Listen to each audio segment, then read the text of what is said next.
Right, on to Street Talk then. Wow, what an exciting week that was. We were looking forward to this week. It was the trial, beginning of the trial. It's still going next week. We had our flashbacks, we had our court scenes, we had some random extra stories thrown in today to just dilute it a little bit. Honestly, I was a bit disappointed by the Right Days episodes. Beforehand, I was really, really excited and thinking, this is just going to be an Imran spectacular, like an hour-long takedown of Corrie and Core. We didn't really get so much of that in the end. But putting all those other stories in, what were they?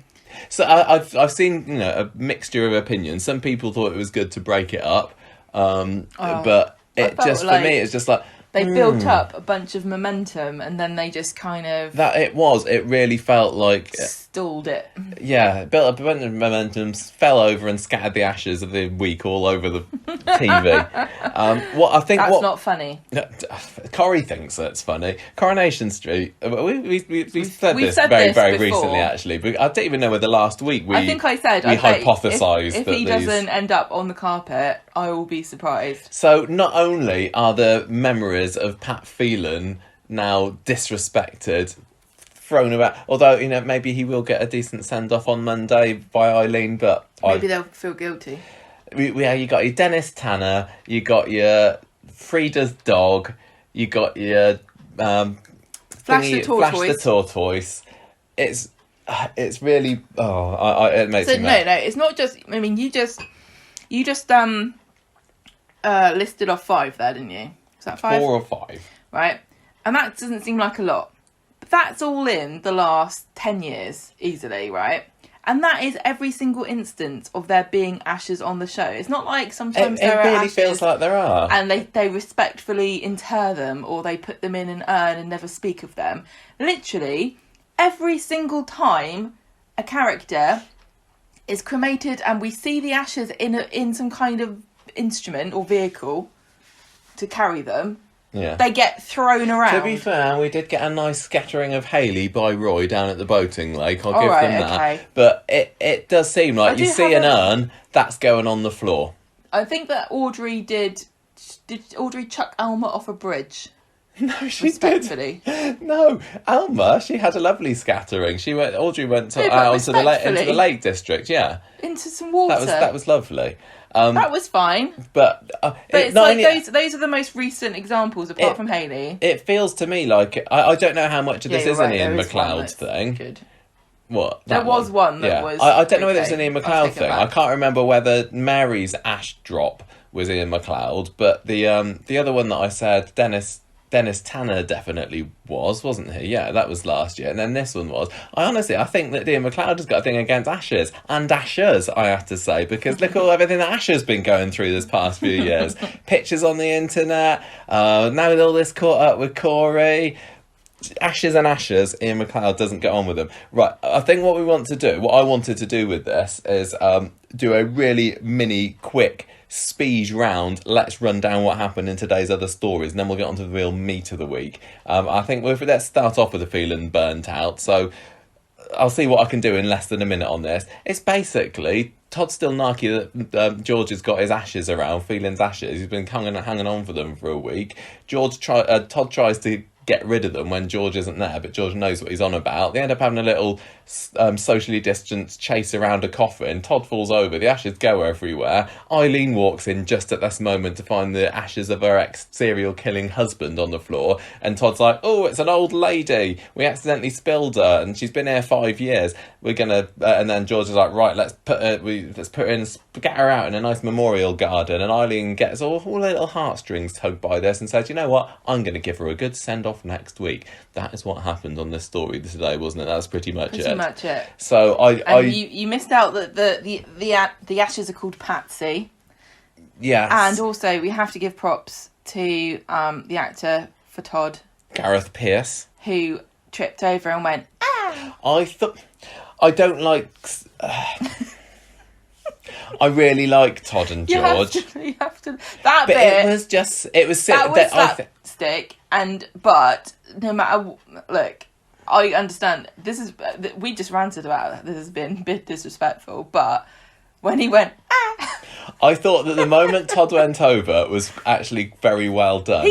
That's more difficult than you would think. Yeah. On the other hand, I think that the silly faces that George was pulling Todd, it's just pulling at Todd Okay. when Eileen walks in, and George does these like sort of how Eileen funny. doesn't spot that, I don't know. Okay. It was silly, and it was and I know it's Pat, and I know we're supposed to hate him, and he's a villain, and it's like, ha ha, look what's happened to this bad guy. No. But it's a bit like they did with Dennis, wasn't it? Like Yeah. Dennis Tanner, oh, he was such a wrong un. Ha ha, look at his ashes scattered across the car park by the ambulance. I dread to think what is going to happen to my poor precious Pat Phelan on Monday's episode, because you just know that Eileen's.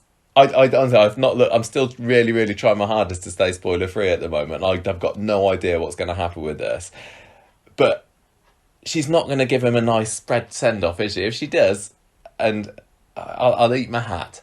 There's going to be something horrible that goes wrong with them. Poor Pat. And I agree with what George says, even though he was a horrible, raping, murdering, scousing builder. Yeah. He still deserves a bit of respect, and he's one of my favourite characters ever, and I'm so mad at it. I'm so mad. But I don't want to get too mad, because quite often I get mad about things that I think are going to happen. They don't always happen. But would you get mad about that happening to Stalin? it's different. I've not... I think Coronation Street's not very good at differentiating between characters we love to hate and characters that we hate. And I think, unfortunately... and far-right dictators, yeah. Unfortunately, sometimes characters we hate are characters that they really desperately want us to like. I wonder whether they would have done this with, like... Michelle. Not dead yet. But honestly, anyway. Listen, honestly, if somebody went, oh no, it's so sad, R.I.P., Michelle's died, here's her ashes, whoops! I would go. I was really interested when these ashes showed up last week to find out what they were going to do with them, and Corrie. There's nothing they could have done with them that would make any logical sense, because he is a murderer. I know. And there are still people that watch the show that really hated him and thought he ruined the show, and also think that fictional characters should be punished. You know, same way as I don't like people. Like, if that was Tim, I just...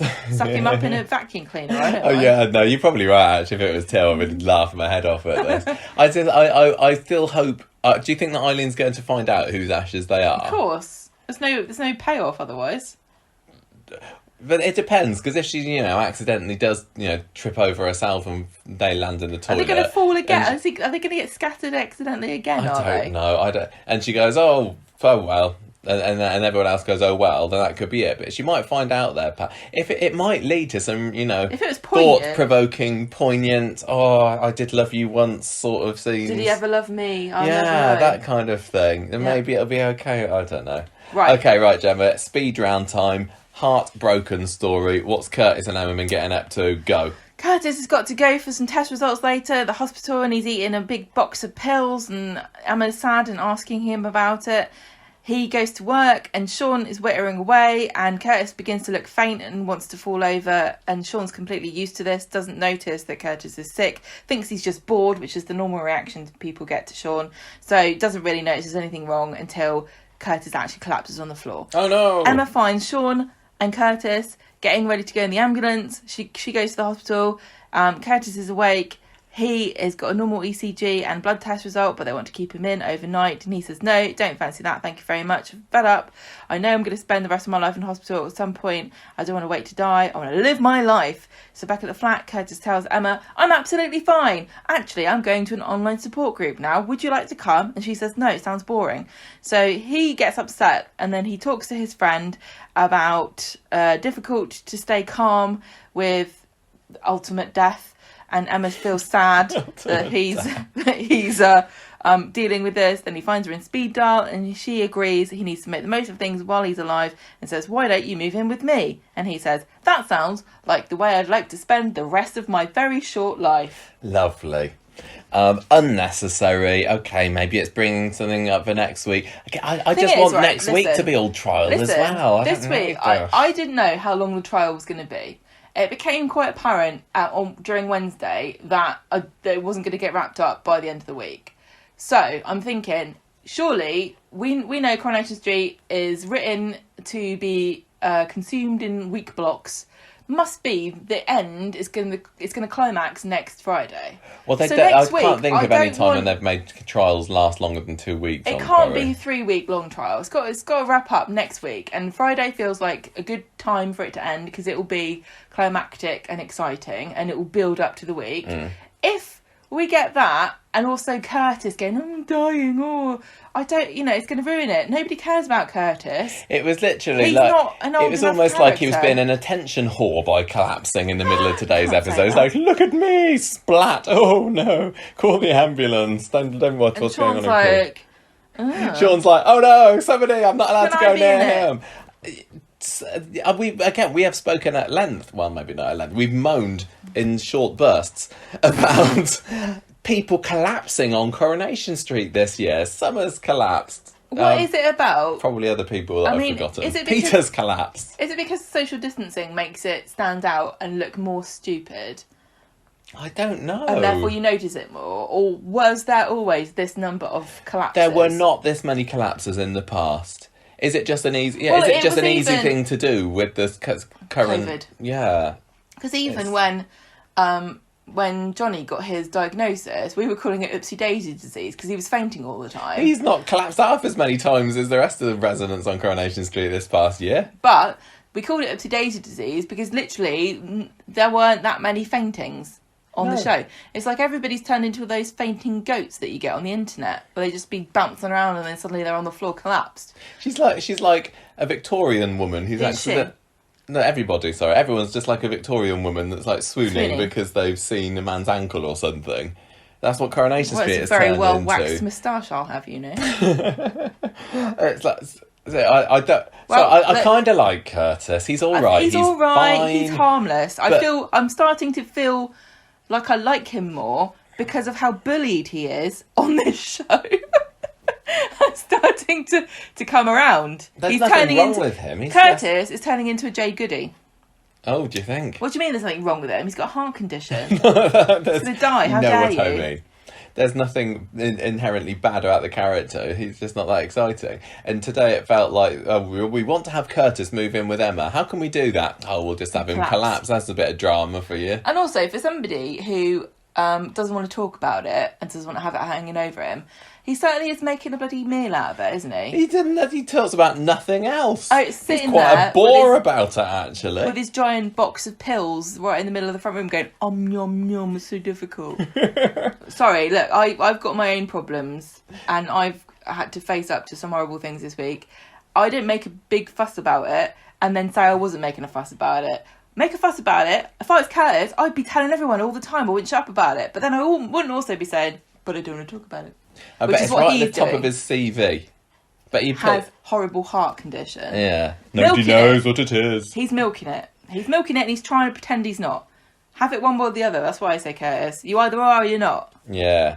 Right, lastly, we got pop a ring on her finger, although actually this wasn't about Alina's engagement at all, but it's what's been going on with Tyrone and Fizz. What is going on? Well, they're off to the psychotherapist We or don't know. physiotherapist or psychologist or something. They're taking Hope to a shrink today, aren't they? Yeah. And Hope didn't really want to be there, and she talks about, oh, everybody leaves me, Daddy left me, my sister Jade left me, oh, my real dad left me, oh, everybody always leaves me. And the woman's like, oh yeah, this is going to be fine, it's going to take a while, but you're going to get there in the end. And Tyrone's a bit down about it. But Alina's also having a bit of a mope in the factory later because Tyrone's not texted her to let her know how they got on in the session, and Michael says, just don't worry, babe, he's probably in the pub something, just trying to relax. And he's playing darts with wise man Kirk, You see, who Michael says, everything's going to be fine, mate, don't worry, just give it some time. And Tyrone says, I will give it some time, but I'm going to move back in with Biz and Hope and Ruby. I don't know what Alina's going to say, but I'm going to go home and tell her straight away.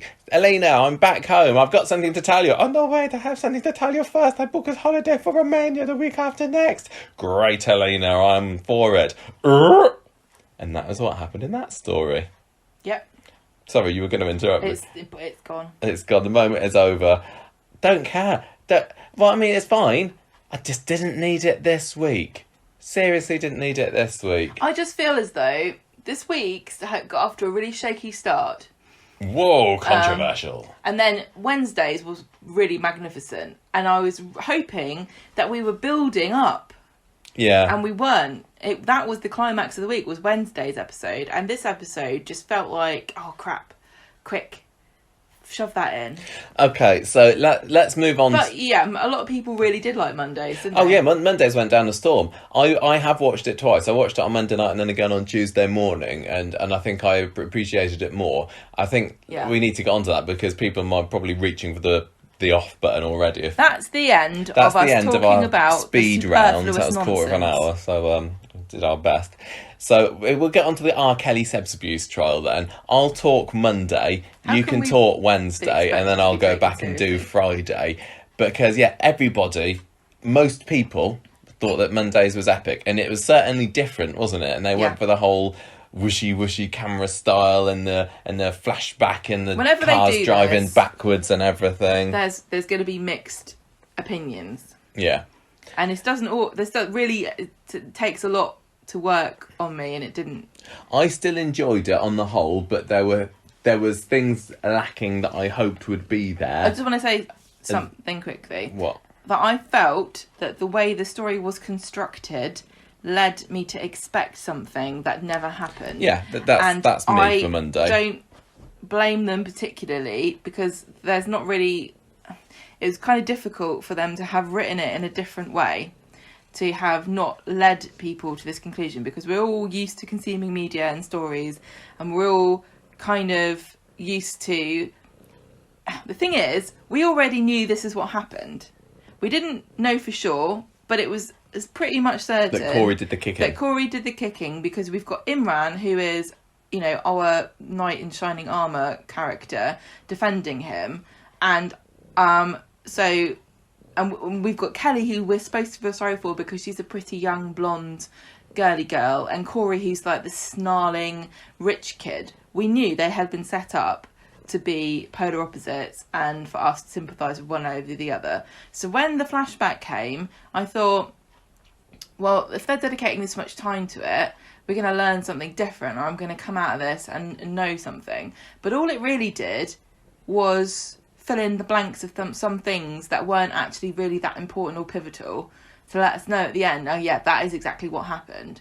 And number one, it was a very unambitious, I don't want to be rude, but it was an unambitious way of telling the story from the point of view of like actual storytelling, not like visually. It was very ambitious visually, but it was just very simple. This is how it happened. There was no... what I wanted was a little bit of unreliable narration from people, where different perspectives and different people remembered things slightly differently, and then at the end maybe we would have gotten the actual real ending, the actual real story.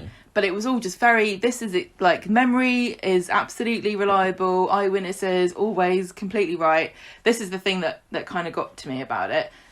This is not true. No, there's no way that this would be completely accurate. Nina's would remember things wrongly, especially after this amount of time. Eyewitnesses completely unreliable. Half of it was, like Sabeen was trying to say, a fantasy and a daydream, and half of it was real. I don't know. I just thought it was a bit, like I said, unambitious to show the story exactly as it happened. As a revelation. If it had come at a different point in the story, when I wasn't expecting something to be revealed to me, I would have taken it more on face value. But I felt like we'd already seen most of this when it actually happened.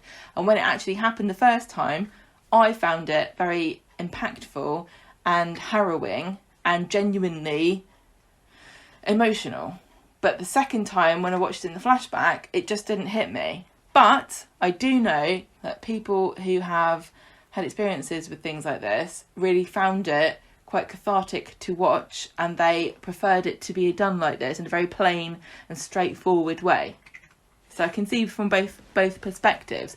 But in my mind, what I kind of wanted to happen was we get Corrie's perspective, which is the fake story about Kelly kicking. If that had been what Seb. we'd seen first, that could have been a bit of a shock to the Seb, audience. Like Seb going, this is, Corrie going, this is what happened. And then we see that, and we're like, what? And then we see Kelly's version of what happened.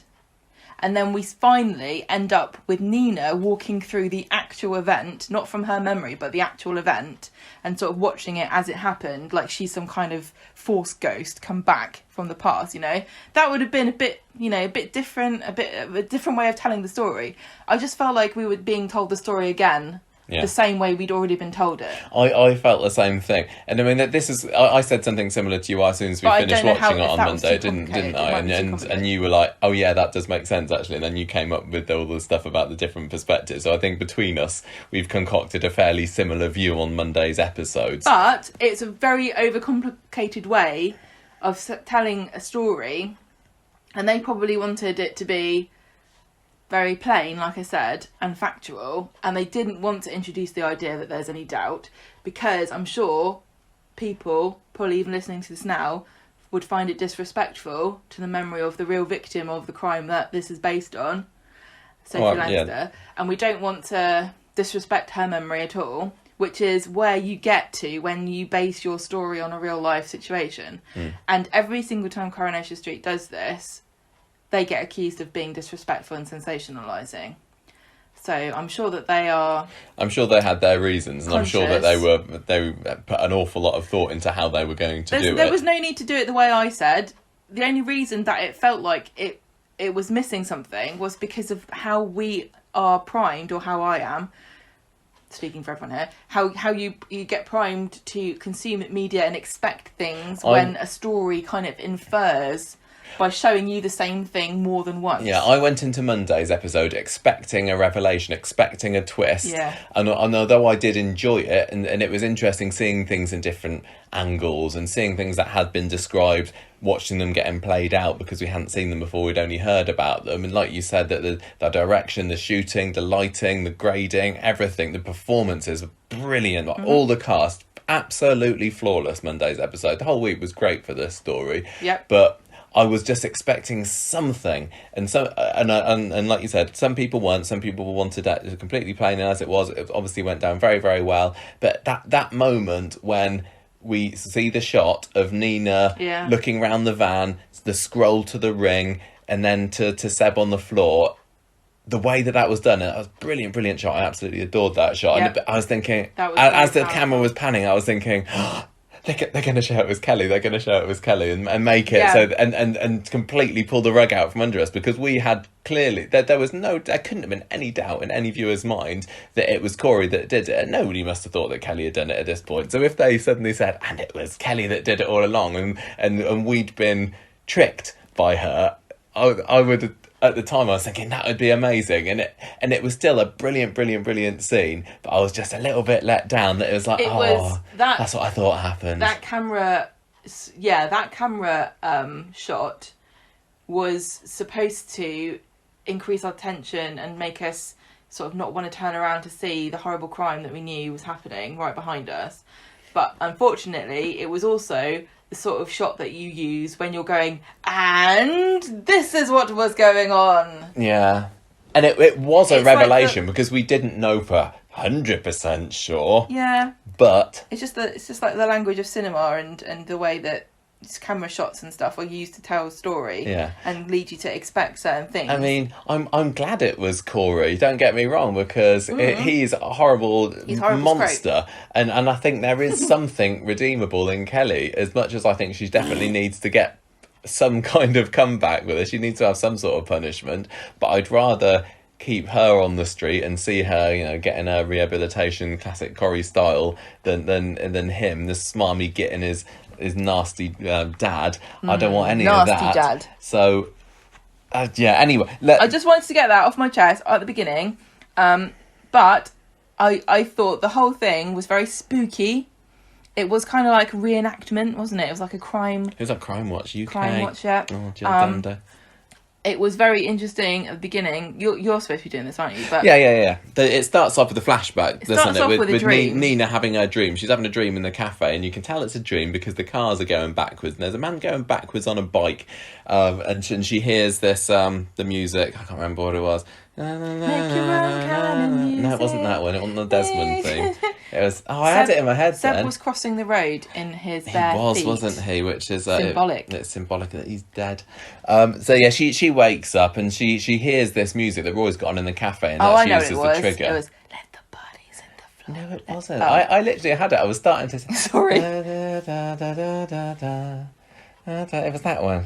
What? That one. And she's like, I'm starting to remember new things, but they're all jumbled. And this is what happens with all the memories during the episode. And this was another great thing that I liked about it. The flashback wasn't chronological, was it? It jumped all over the place.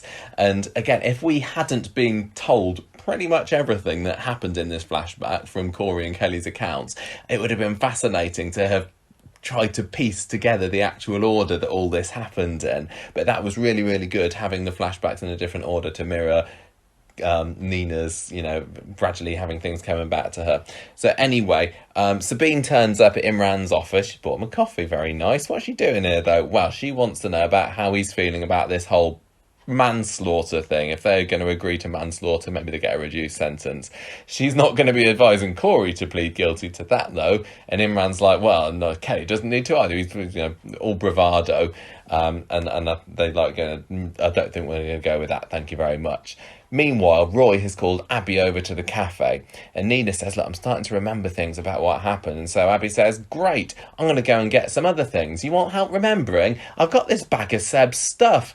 Maybe I should have... She didn't say this, but probably should have done. Maybe I should have shown you this bag of Seb's stuff at any point in the past 3 or 4 months, because it might have helped trigger some other memories. Never mind, I've got it now. Here we go. So she gets this bag and kind of plonks it out on the table. And we get to find a little bit about Seb's hoarding habits. He's got his bottle caps and his football cards and whatever, and a plastic pink ring with a heart on. And I was wondering whether this would make another appearance. It's that lovely little £1 ring that he used to kind of semi-propose to Nina on the day of the attack. And Nina's like, oh, I remember this. And they agree that if she goes back to the waste ground and by the canal and everything, maybe she will remember what happened on the night. And again, I was thinking at this point, why didn't you do this before? But never mind, better late than never, you guys. So Nina, Abby, Asha and Summer go on their little out and about trip, going back to where they were on the night of the attack. Not Abby, of course, she wasn't there. She just tagging along with the cool kids. And they go to the waste ground bit first, and they kind of all sit in the place. You'll find it's a teenage wasteland. Teenage wasteland, yes. They're all kind of sit in the place where where the main players were. So like, Corrie is played by Abby, and I can't remember, but it starts to come back to her, and it's all kind of interspersed with the clips from the episode back in the beginning of May.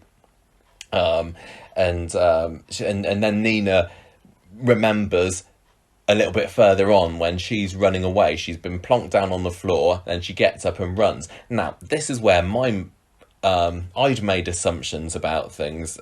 When on the night at the beginning of May that we saw the attack and Nina gets up and runs off, in my head, for whatever reason, I had her turning right around a corner. And that's why I'd been so insistent. You didn't see what happened to Seb. How on earth are you going to remember whether it was Corrie or Kelly that were kicking? You weren't there. I literally thought that she was in the next street down. I thought she'd gone down a little ginnel or something. But she absolutely didn't. She just runs down the road a little bit, trips on a curb and falls between two vans. And then Eli and... what's his face? The other one, I've got their names written down somewhere later on. They start to kick her. Meanwhile, Imran goes to visit Kelly and says, sorry, Kelly, we can't use that blood spatter evidence in court. All of that, £7,000 it was that he's wasted on blood spatter evidence. I don't think he actually spent it all in the end, did he? I don't know. I thought he... I don't know. Maybe that's... I assume that's going to come up again later. Otherwise, it seems like a bit of a wasted bit of time in the story. But anyway, can't use that. Sorry, love, because your things were in the wrong bag. So she starts crying about it because this is what they were going to use as their main bit of evidence, and then he brings up this idea of the plea bargain, and she's like, no, I didn't even touch Seb. Why would I say that I manslaughtered him when I didn't even go near him? I tried to stop it. So the walk with Abby and the girls is still going on. Nina remembers this place where she and Seb hid from the bullies for a little bit, and this was something that we didn't see back in May. They kind of, is it up against some storage crates or some big breeze blocks or something? I can't remember. They kind of hide out somewhere.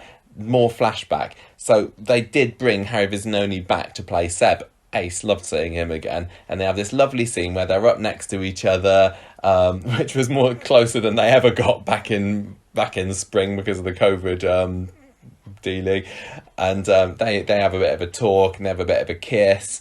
Seb says, oh, I'm going to stay with you forever. Very, very sweet, lovely, love that.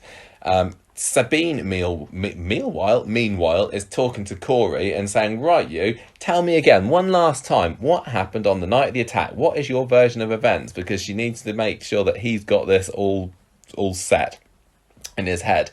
So he says, we were there in the wasteland, and then Nina and Seb came, and Kelly was being horrible to them, slapped Nina, and then I just went home by myself, and she was like, hang on a minute, you were there with everybody when the attack was happening. And he's like, oh yeah, he completely gets his story wrong. I don't know how on earth that happened when he must have gone through this many times before, but he was like, oh yeah, it's confusing. He pretends he doesn't know. So he's slipping up. This story is not straight in his head at all. Nina and Co, meanwhile, are at the place of the attack, and she's starting to remember the moment that they were knocked down, and she remembers running off. And she says, oh, I thought that Seb would get up and run too. That's why I ran off. I wasn't abandoning him. I thought he'd be able to come after me, which is interesting because at the time I said I thought that she was running off and kind of leading the others away from him, which didn't get brought up. But anyway, she says, right, I remember crawling away from Eli and Jay. That's the other person. He's a wrong'un. He is a total wrong'un. And that's a well-established fact. Yeah. And they stamp on her. It's horrific. They didn't hold back on the violence, did it? I mean, for what they could do pre-Watershed, it really was very ghastly and bloody and very what's a good word? Horrible. Very horrible stuff. Eli and Jay stamping on Nina. Tell you what, Eli and Jay, I'm going to say, compared to Corrie, stand-up blokes. They are compared to Corrie. They didn't turn on each other, did they? No. They held their hands up and went, yep, was me, I plead guilty, I done it. Whereas he and Nina, not Nina, Kelly, both pointing fingers at each other. Who can say who was right and wrong? I say send them both down just to be sure. So this is when Nina remembers. We have that awesome tracking shot, and we have Nina remembering the attack. So Corey's there, laying into Seb. This was all like very slowed down, and the sound was wishy-washy, so you can't really hear what was being said. And Kelly kind of, she pulls him away, and he's like, gets really mad at her and sort of shoves her back and then goes in for another couple of kicks. And she's like going, oh, what are you doing?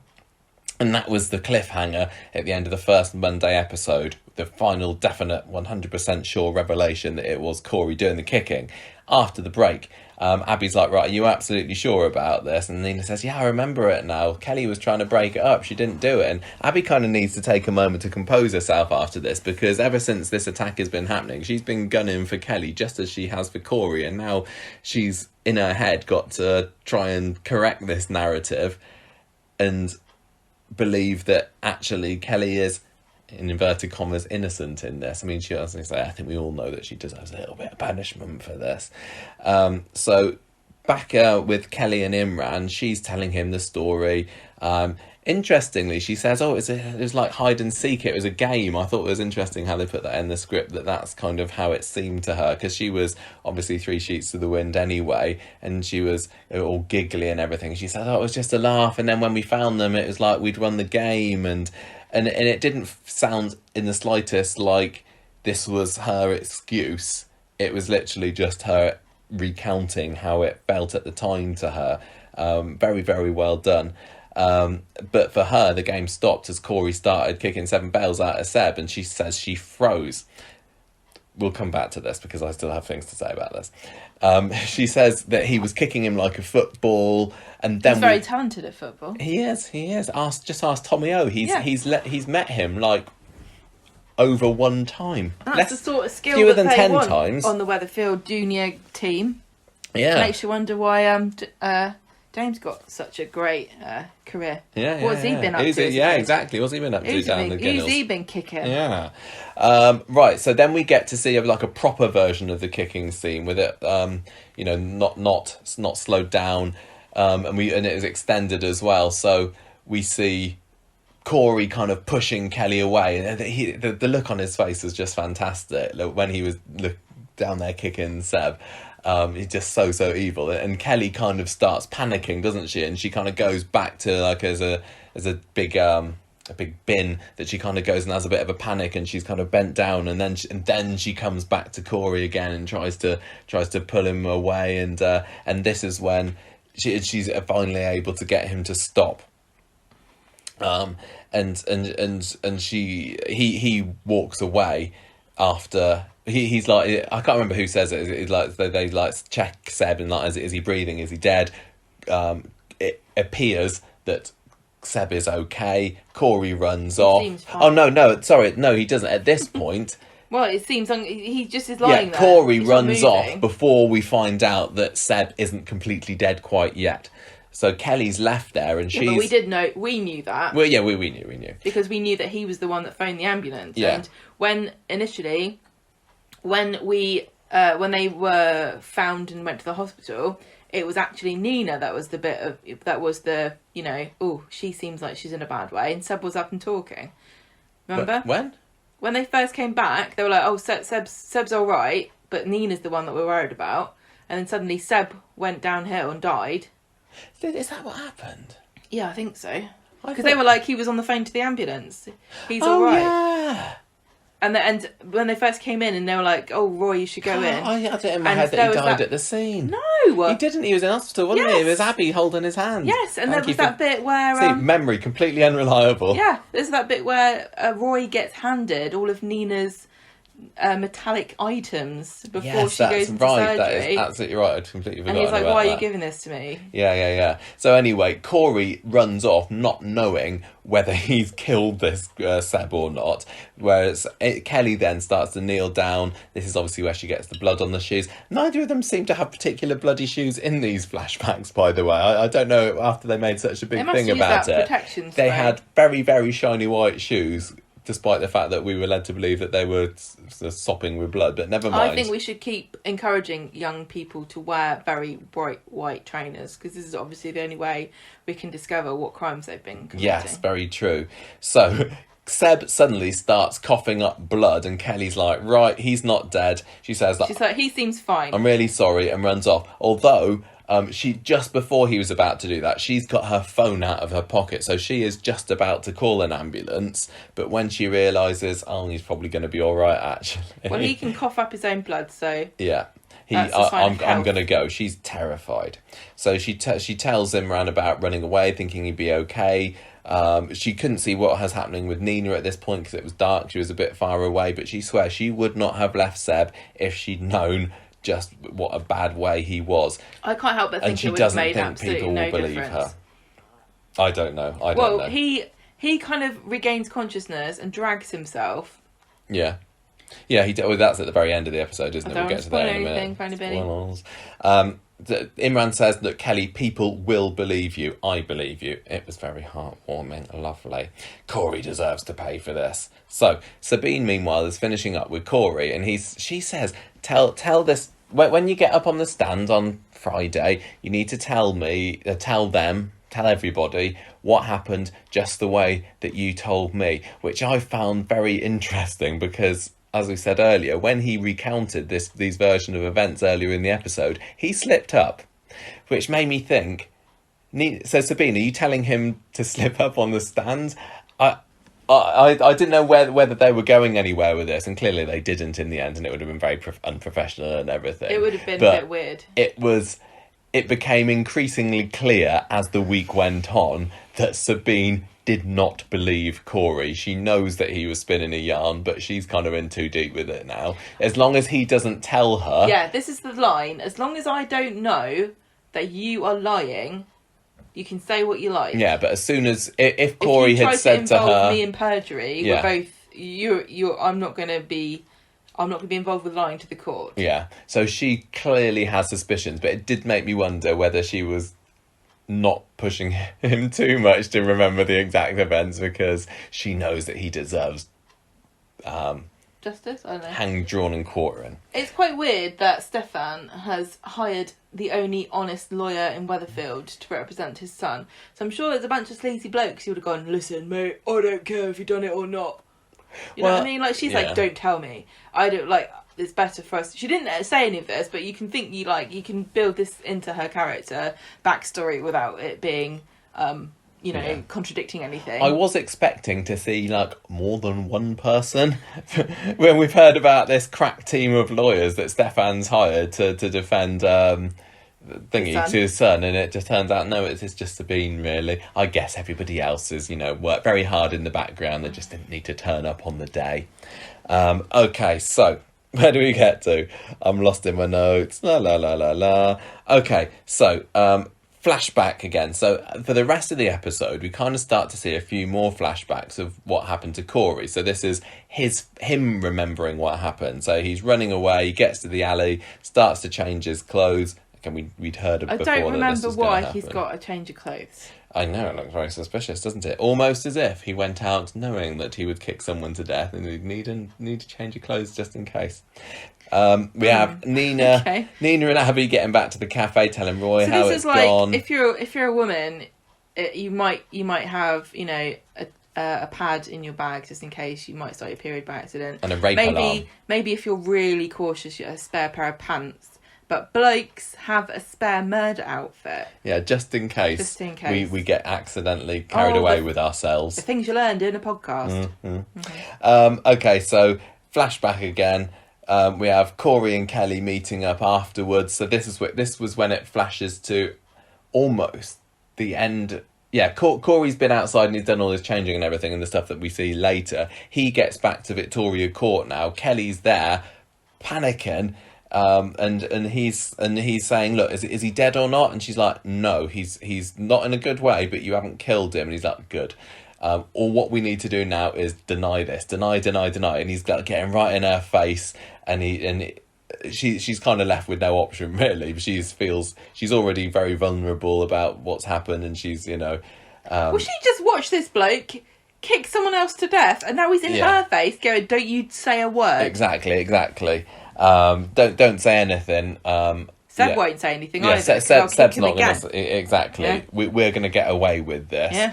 And then we flash back to the present, to Kelly, and she is sick in her bin. Wow, she's so upset and remorseful. Toya is then back with Imran in the office, and he's saying, "Oh, God, Kelly doesn't stand a chance here, because everyone's going to be against her. What with her being a Neelan and Corrie being a rich Brent and everything." And then what is this, like Harry Potter world? Yeah. Oh, he's... The Neelans are the Slytherins.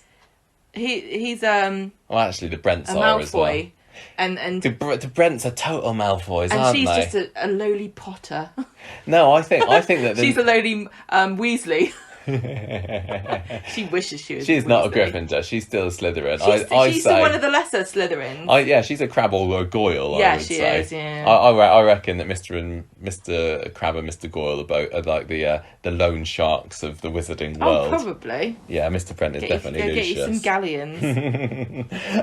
Okay, so Simon bursts into Imran's office and saying, "Oh, I know something." Oh, yeah, I want to be in the story. Simon, by the way, overheard Abby and Nina telling Roy about what they'd remembered about it being Kelly that had been doing the kicking. So now he's told Imran. And Simon is friends with Kelly. Yes. Because he fancies her, probably. Something like that.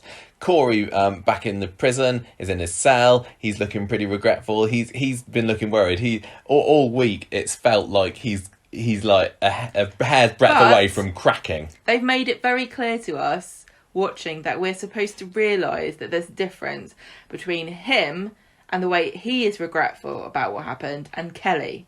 Kelly is viscerally, physically sick over what happened to poor Seb. With Corrie, But it's like, Corrie is worried what is about going to happen to me? me and my future football career. Well, yeah, me and everything, me and my freedom. Me and myself. Because he knows that he did it. I don't think that he's got... I don't think he feels sorry for Seb necessarily, but it's this could come back to me. And he looks in the mirror and stuff. Yeah. To make us realise that he's very vain. Yes. It's symbolic. He remembers hiding his bag of clothes, Yes. walking off, getting to Ash's flat, looking himself in the mirror, like you said, having a God, bit of a I'm moment handsome. there. I won't last a minute in prison. Summer, Ardy and Asher later in number 7. Nice to get a little bit of Ardy this week. Would have accepted more. Yeah, definitely. I could have done with Ardy instead of Simon, to be honest. Yeah, absolutely. Because I don't trust Simon's motives. I'm But like, we she's can not have going to Ardy. shag you. We can have Ardy She's in fancying prison. Kelly because he fancies Summer, doesn't he? Oh, his heart belongs to her. Yeah. Asher then starts to have... I really love this flashback. Where Asher saying, I just can't believe how normal Corrie seemed that evening. And we flash back to them sitting on the sofa, don't we? And Corey's there laughing his arse off at some comedy thing that's on the TV. And she's narked because he'd been horrible to her in the cafe earlier that day. And that moment there... I mean, there were so many moments on Monday's episode that make me think, what a nasty, horrible little scroty oik that Corrie is. But that was one of the worst almost. Like...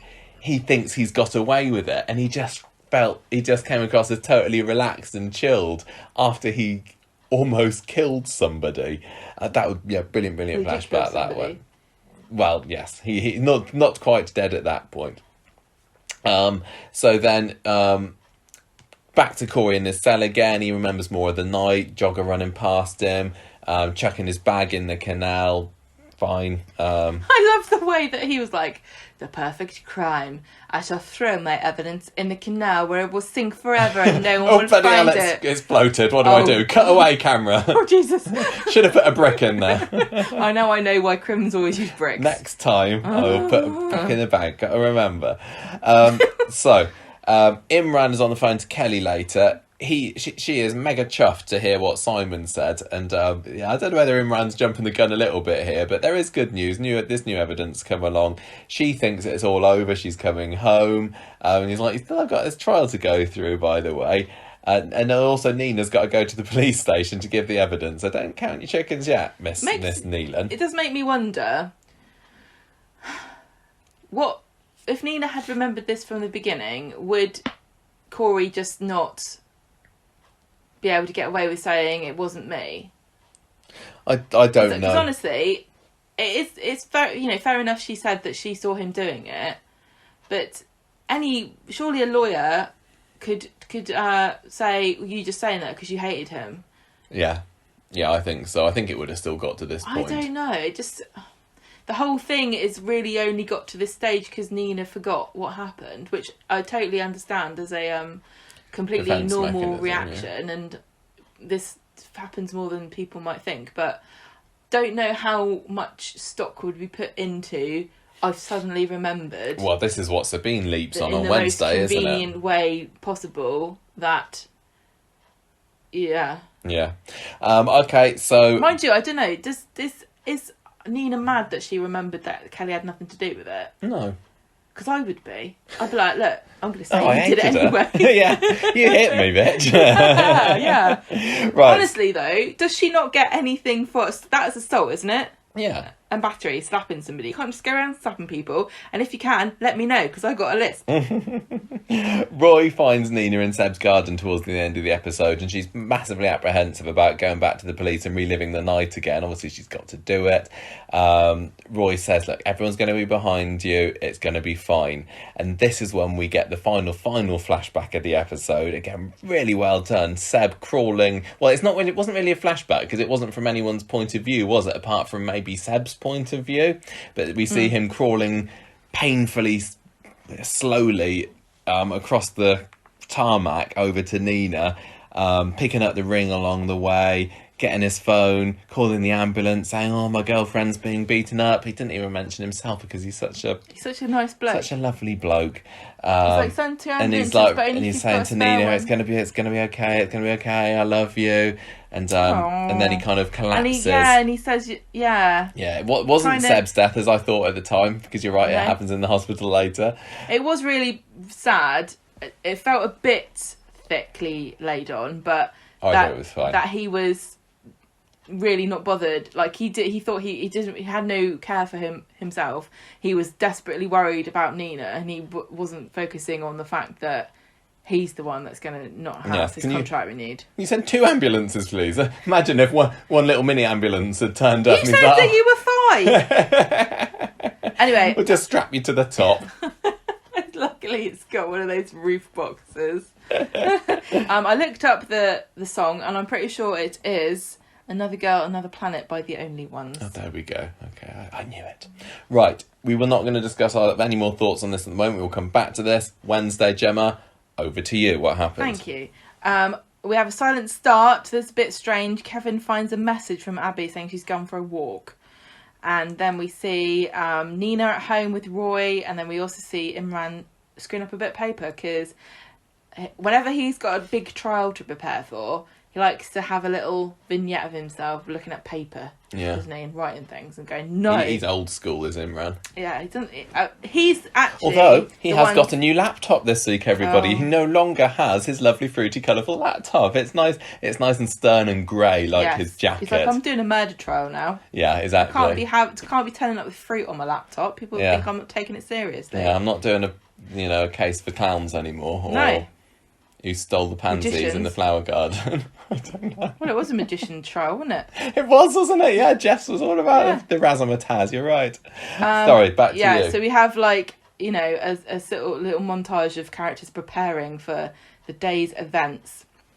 And Debbie wishes Kevin the best of luck, and he says it's all down to Nina now, because today is her testimony, isn't it? And Sue Devaney says, "Thank you. I'll pick up my cheque for today's episode. That's my only appearance. Thank you, Stuckers. I'm off home." Imran tells Toya that Nina has gone to the police station last night, but they want to talk to her again in the morning. And Nina and Roy are getting ready to go, and he's like, "You wearing that?" And she's like, "Yes, I'm fine." She's still with her normal clothes, isn't it? Well, as in her not normal clothes. Her boring her baggy clothes. Jumper. Her boring clothes. So Imran's going, and he says, she says to Toya, I'm hoping I won't need the graphic novel. Because that's shaky as hell, that evidence. That's we all drawings. Know it. He worries that Sabeen has prepared more, and Toya says, but she's got a guilty client and you've got an innocent one. She's so great and supportive, isn't she? At the station, Nina is signing her new statement, and Amy is at the court with Simon, who's still, I'm in it. Inside the courtroom, Sabeen is trying to persuade the judge not to accept this new suspicious and convenient statement. And I'm kind of with Sabeen here. I'd be a bit like, no, what are you talking about? This is a bit weird, don't you think? And the judge is like, I don't care, it sounds juicy. I'm going to allow this. Did you not watch Mondays? It was great and poignant. And if you've got a problem with it, you're a monster, Sabeen. Yeah, like that Michael and Gemma who didn't think it was the best thing since sliced bread. They're horrible, honestly. I don't know anyone listens to them. Nina goes to court. They're running a bit late. Sounds normal. And she says, what's in the bag? And he says, although this is one of those quilted padded bags that you might put cold food in, it's actually not. Look inside. Ooh, what could it be? What is it? So the trial has started. So this is the beginning of the trial, isn't it? Yeah. The whole thing's starting, and they have lots of extras on the stand. So is this why we've had to wait so long for this court case to happen? Because they wanted to bring in some extras. First of all, it's the 999 operator. That's right. In this country, you have to dial 999 to get the emergency We all services. know. And in America, just 911. I think, isn't there something that they've done now where you can basically press either and it works? Just mash the keypad. Just I was going to say fist your phone, but don't do that. They are on the stand. I can't remember if it's a man or a lady. Is it she? They play the call, and it's very sad because you hear Seb again saying... Yeah, you basically hear the end of Monday's episode, don't you? Yeah. Then the paramedic who found them comes along and says, I know, I saw, it was awful. And then a man who does blood came along. Is he the Dexter? Yeah. He's like, wow, there's blood everywhere. It was probably... It was a good old kicking, I would say. Corrie's in the dock, and so is Nina, Kelly, and No, they're not. Toya. They're not. They're behind. They've like got a screen, haven't Or they? whatever it is. They're in their little segregated little boxes, naughty boxes. Corey's there, kind of looking a bit slovenly, and he's there like picking his fingers or yeah, something. he's nervously eating and Stefan himself. bats his hand away. Like Yes, Corey's with Stefan, and Kelly. Kelly is with Toya. Yeah. And Toya's like, oh god, it's awkward. Poor Toya. She didn't have a lot to do this week, did she? She just had to sit there going, ooh, Kelly, you shouldn't have done that. What shall I make for tea tonight? The pathologist comes and says Seb died of a brain hemorrhage. Whenever I hear that phrase, I always think, and this is really obscure, but of the Enfield poltergeist case, because obscure. there's recordings that are reportedly of the spirit speaking through the voice of Janet, a small girl. And one of the things they ask him, how did you die? And he goes, brain hemorrhage. And every single time I hear the word brain hemorrhage, in my head I hear brain hemorrhage. Anyway, as a result of a damn good kicking. I don't think that's what he said. I think that's what you wrote. I just put that. Okay. Imran said, is it possible that it was just a one person damn good kicking? And the bloke's like, yeah, sure, I don't know. This is when How Imran can gives you the say? best smirk. He He's does like, the emoji smirk. Like that. He's like, 1 point to Imran. And Sabeen's like, this is why we got divorced. Curse you. It was, totally. I've done the washing up tonight. What have you done? Everything else. Roy tries to convince Nina to go and put her goth gear on, because that, ladies and gentlemen, was what was in the bag. It wasn't Gwyneth Paltrow's head. What? It wasn't a sandwich. It was a dress. The prosecutor speaks to an officer who was at the scene when they got arrested and talks about what happened and what they said when they were arrested. And then they play Abby's answer phone message, and on it is Kelly laughing. Yeah, this is what Seb left on Abby's phone. So this is when We'd they were already walking heard away. this. Yeah. And Seb's like, I'm going to quickly phone my mum. Yeah. And then he says, so, hi, mum, blah, blah, blah, blah, blah. And then he gets kicked over, and then there's the laugh. And that was what made everybody originally think that Kelly was well up for it. Yeah. And it seems pretty damning. But then Imran pulls out the old, just because someone was laughing doesn't mean they kick someone. Very defense. true, very true. And Imran says, is there any evidence that the person that was laughing was the person who kicked Seb? And Chet was like, well, no, but we know that she was near enough to be able to do it by the fact that her voice was on the phone. So, I think he'd make an excellent barrister. So, No. So what'd you say about that, bitch? No, I've seen what they do to people in court. I've seen this You would in real cry. life, and they rip people to shreds, and it's horrible. And also your massively pessimistic nature, I don't think it would help. I'll be like, well, my you're probably client, going to prison, my aren't client you? didn't do it, but you know what? Because of how my life goes, I bet I'm going to lose this case, and my client's going to be executed, even though we don't even have that in this country. Just my luck. Gonna go home with a head in Roy's bag. Kevin and Simon have a little bit of a confrontation in the corridor because Kevin can't believe that Simon's trying to defend Kelly, the evil murderess. Nina comes into the court, and this was very poignant. I love this to watch scene. this, and this kind of made me go a little bit like, oh. Roy gives her a little wave because she's wearing all of her goth gear. It was the cutest little wave.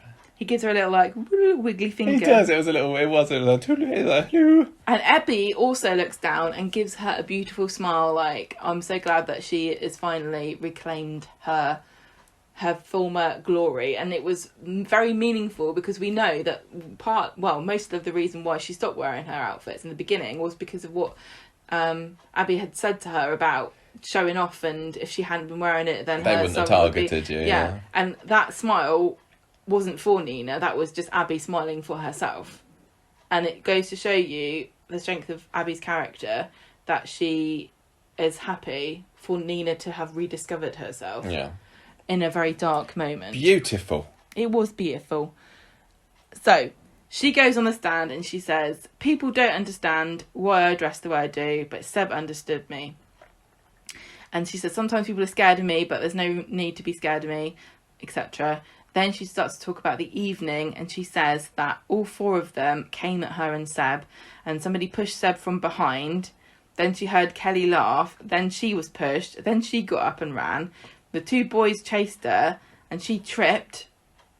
And then she saw Corrie kicking Seb and telling Kelly telling him to stop.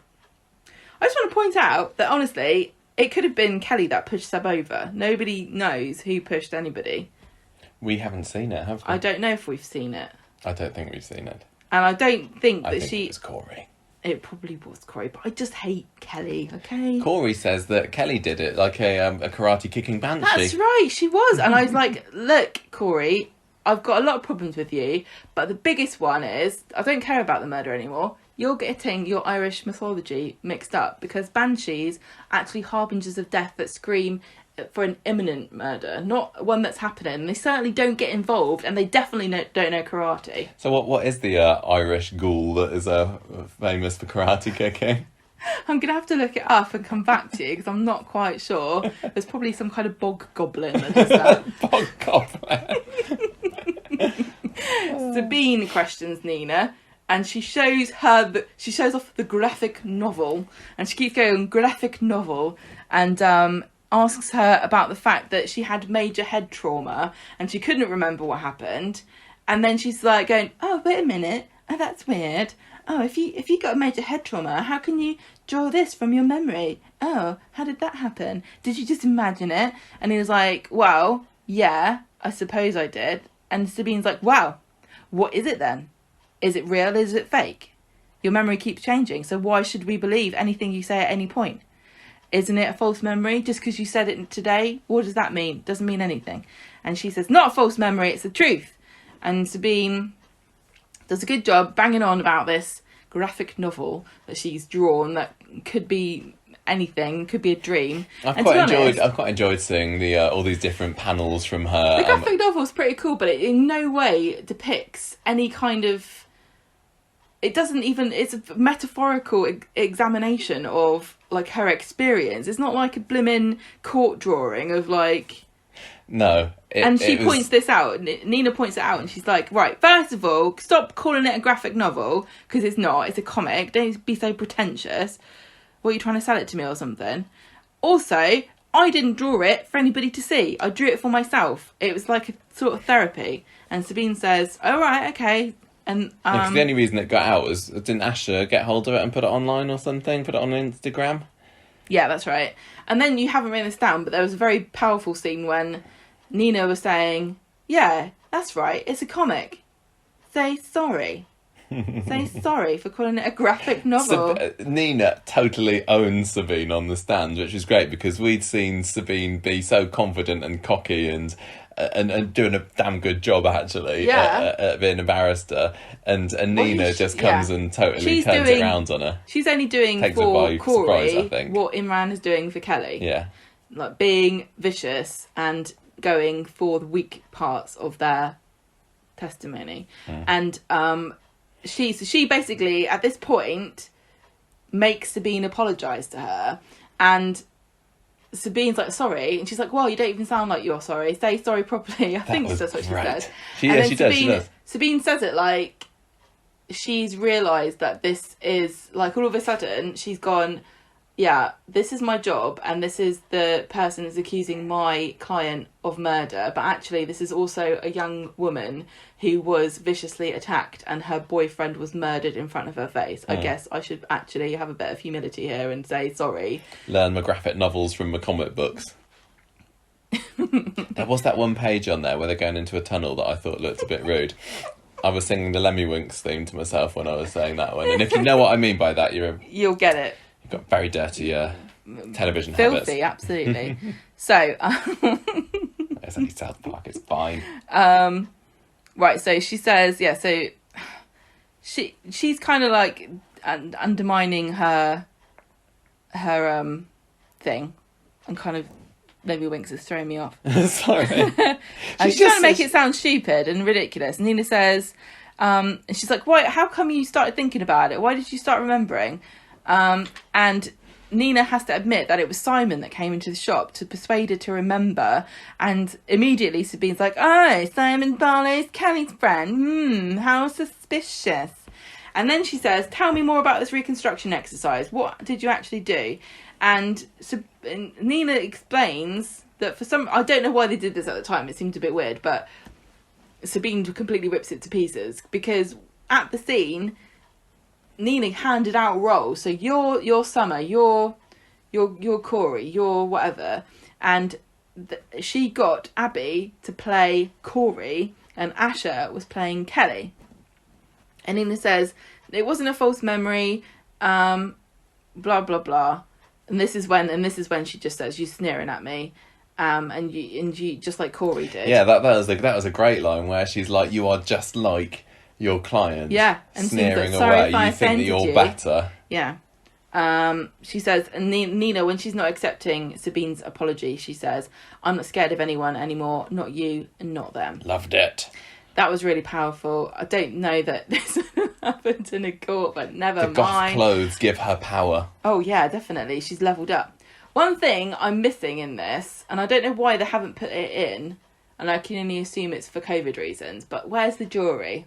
I don't know what I'm supposed to be thinking about the evidence without the camera panning to the jury, who are going, "Oh, good point," or like, "No, I don't believe that for a minute." I'm not exactly the leading expert in British justice, but are there cases that don't have juries? I think that I don't know. I literally don't got no idea. I remember in Jeff's case, they had a jury on the camera, didn't they, on the screen? But I don't know for this. Of what benefit would it be if it was possible? It's all down to that woman who married Roy and Hayley in the cafe 20 years ago to make the decision.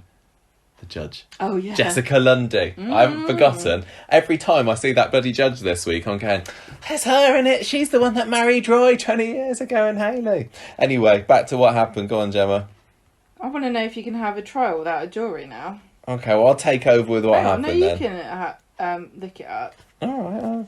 You're the one that asked the question. I just think it's weird because it normally helps you to gauge what you're supposed to be getting out of the scenes, but I think it's obvious what we're supposed to do. Yeah. Mate, is it something to do with the fact the non-jury trial may be to do with the fact that it's two youngsters?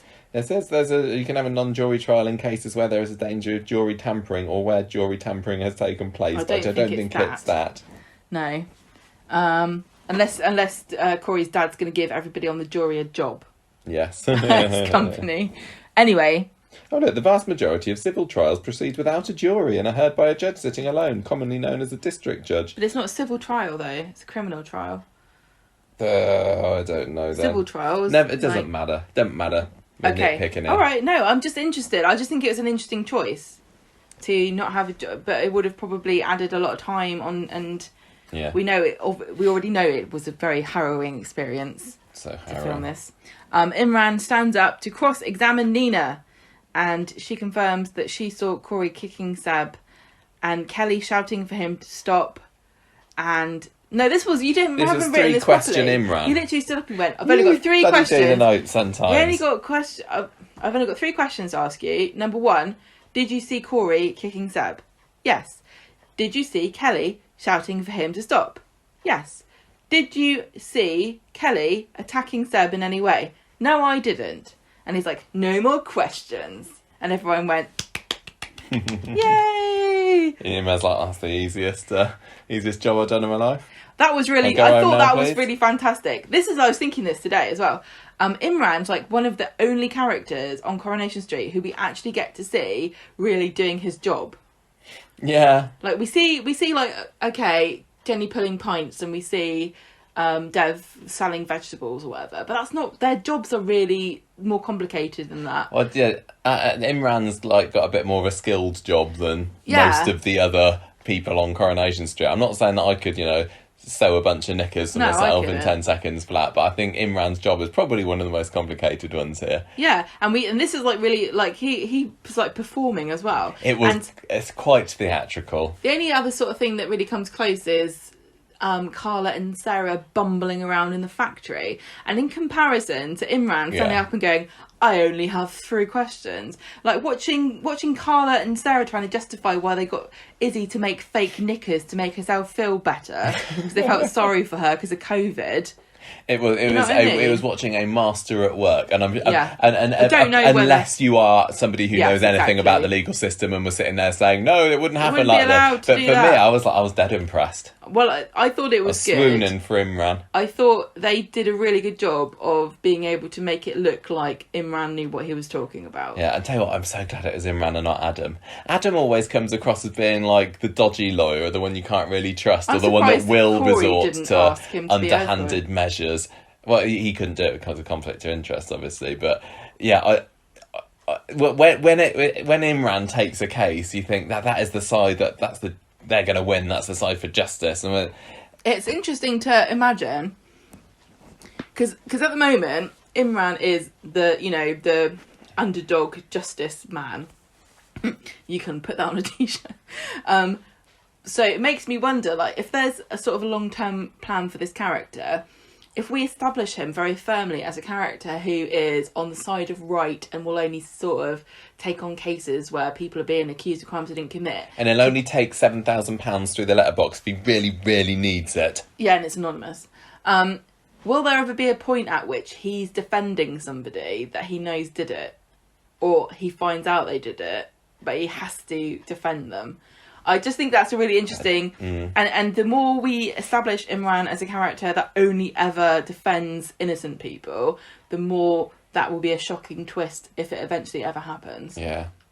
Yeah. Because it would be really cool. Also, if we got to a bit where he was defending somebody and we believed that they were innocent, and then finally, when they get away with it, it's revealed that they were evil all along. Oh, I had a case just like that on my game that I'm playing at the moment. Don't spoil it. I won't spoil it just in case there's anyone else playing it. I'm sure there's not. Right, so Abby's not impressed with this because she thinks Imran didn't do a very good job of asking. She should have asked lots of questions. Toya joins Imran on the steps outside, and he's upset because he thinks it didn't go very well. And Toya says, no, you were a total badass. You should see Twitter. Everyone loves you.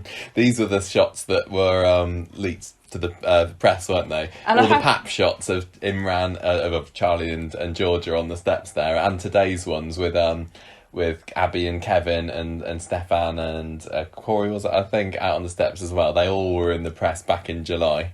And can we just point out that this was during the heat wave when it was ridiculously hot, and poor Charlie DeMello's there wearing this ridiculously thick black outfit of like a big cloak.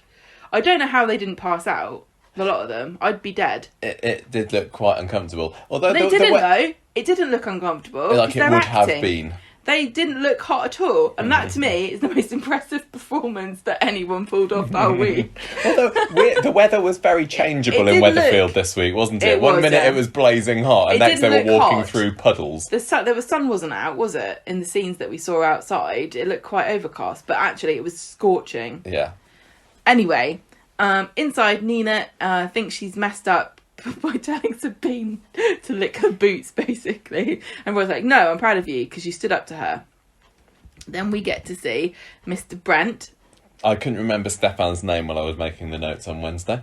He's getting worried. Why is Nina starting to say that she remembers Corrie kicking Seb if he didn't do it?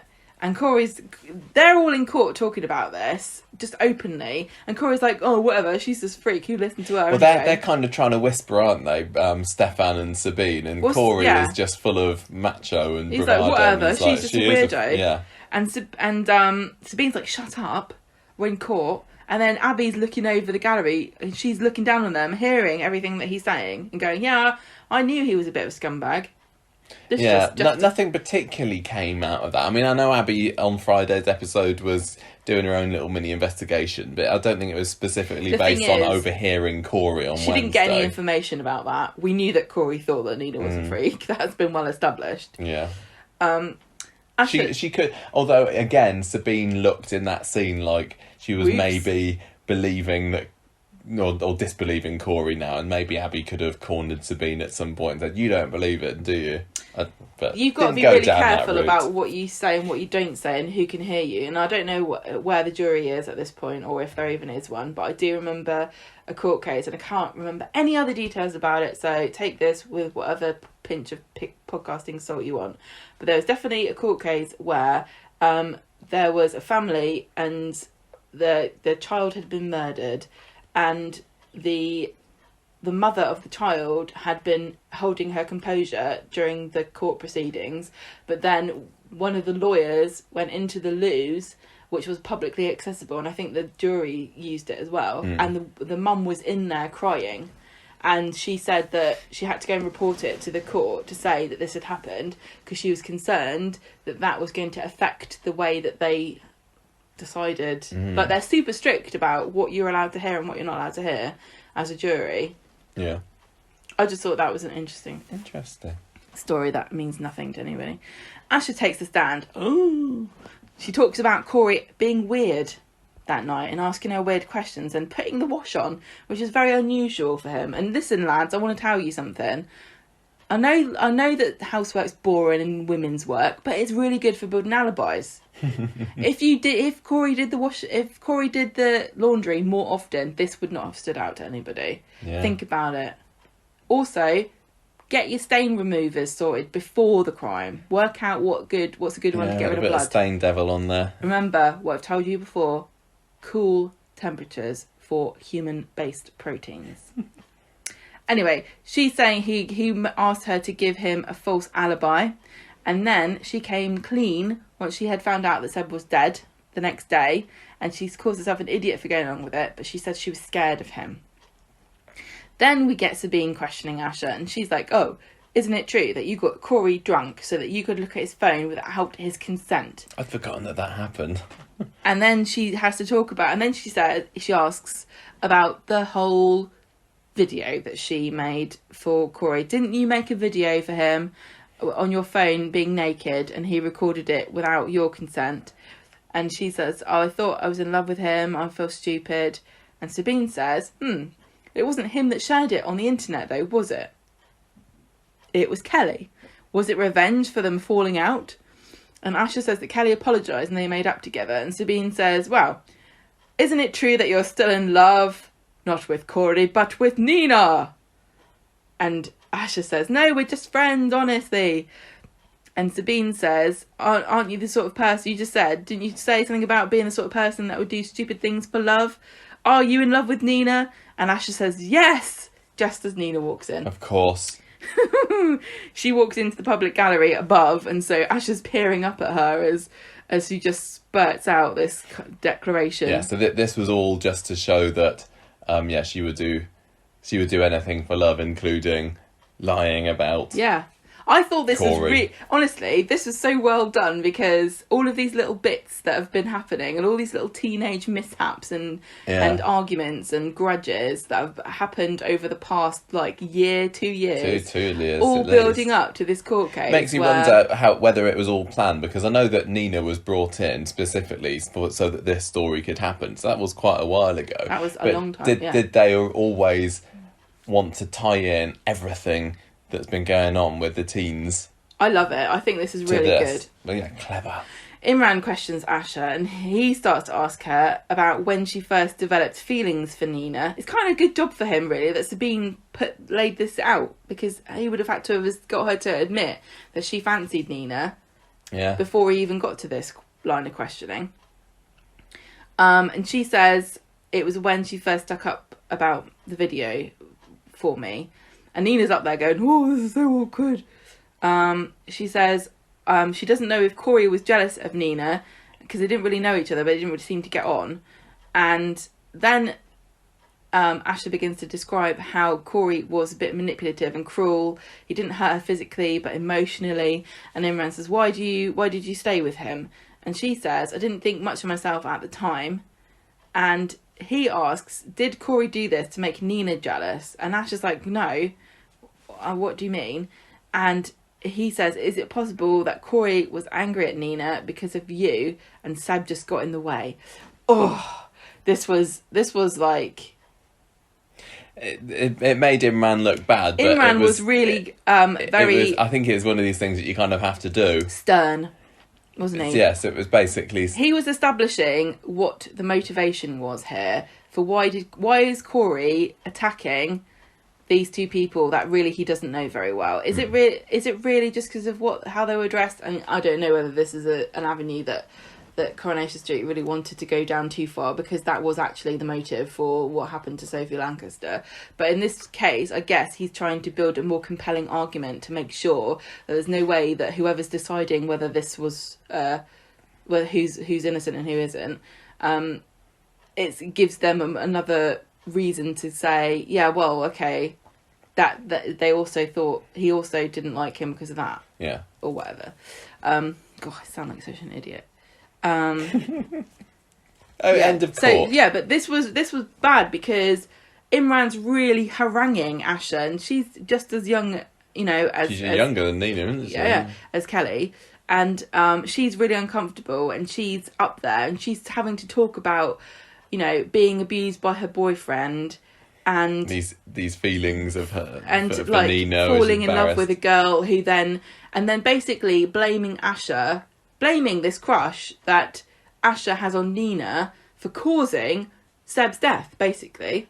Yeah. Because it follows logically that if Seb was jealous of Asher if Corrie was jealous of Asher's love for Nina, that he would take it out on her, and then when he saw Seb and Nina together, he took it out on Seb because he couldn't get to Nina because she ran away. Mm. And honestly, this is basically the story, isn't it? This is what actually really did happen. Corrie's had a problem with Nina for a long time, and it is partly jealousy because of how much Asher liked her. And you can see Corrie going, I don't get it. She's a freaking weirdo, and here's me, Corrie Brent, 6'1", on the Weatherfield junior team or whatever. Mm. Rich dad. How could you fancy that compared to me? Yeah. And I think that is right, because that when we saw Eli and Jay kicking and stamping on Nina, they were like saying, "Look at it." Yeah, they did make a big. They did dehumanising her. Yeah, I think they would have used different words myself, but they got it across. You know what I mean? Yeah. The words that you couldn't use on Coronation Street at that time of the day.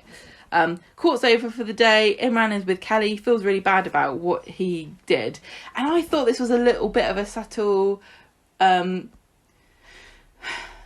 don't know. This felt like it was an interesting scene because Kelly, at the end of this, is going, "Haha, you had to go at Asher. Can't believe it. You're such an attack dog." Like, she was kind of thrilled by how Imran attacked Asher on her behalf, which really makes me think that she is still a horrible person and this has in no way mellowed her or changed her ways. Do you see what I mean? Yeah, I do. Like, she had I this think bit it's just supposed to be that she was pleased that things were going well. I know, but she could have reacted in lots of different ways, but they made a deliberate choice with that character to have her basically praise Imran for being vicious rather than saying, oh, you got to the heart of what happened, or I think that you were really great today. It wasn't that. It was basically she seemed happy that he hurt Asher.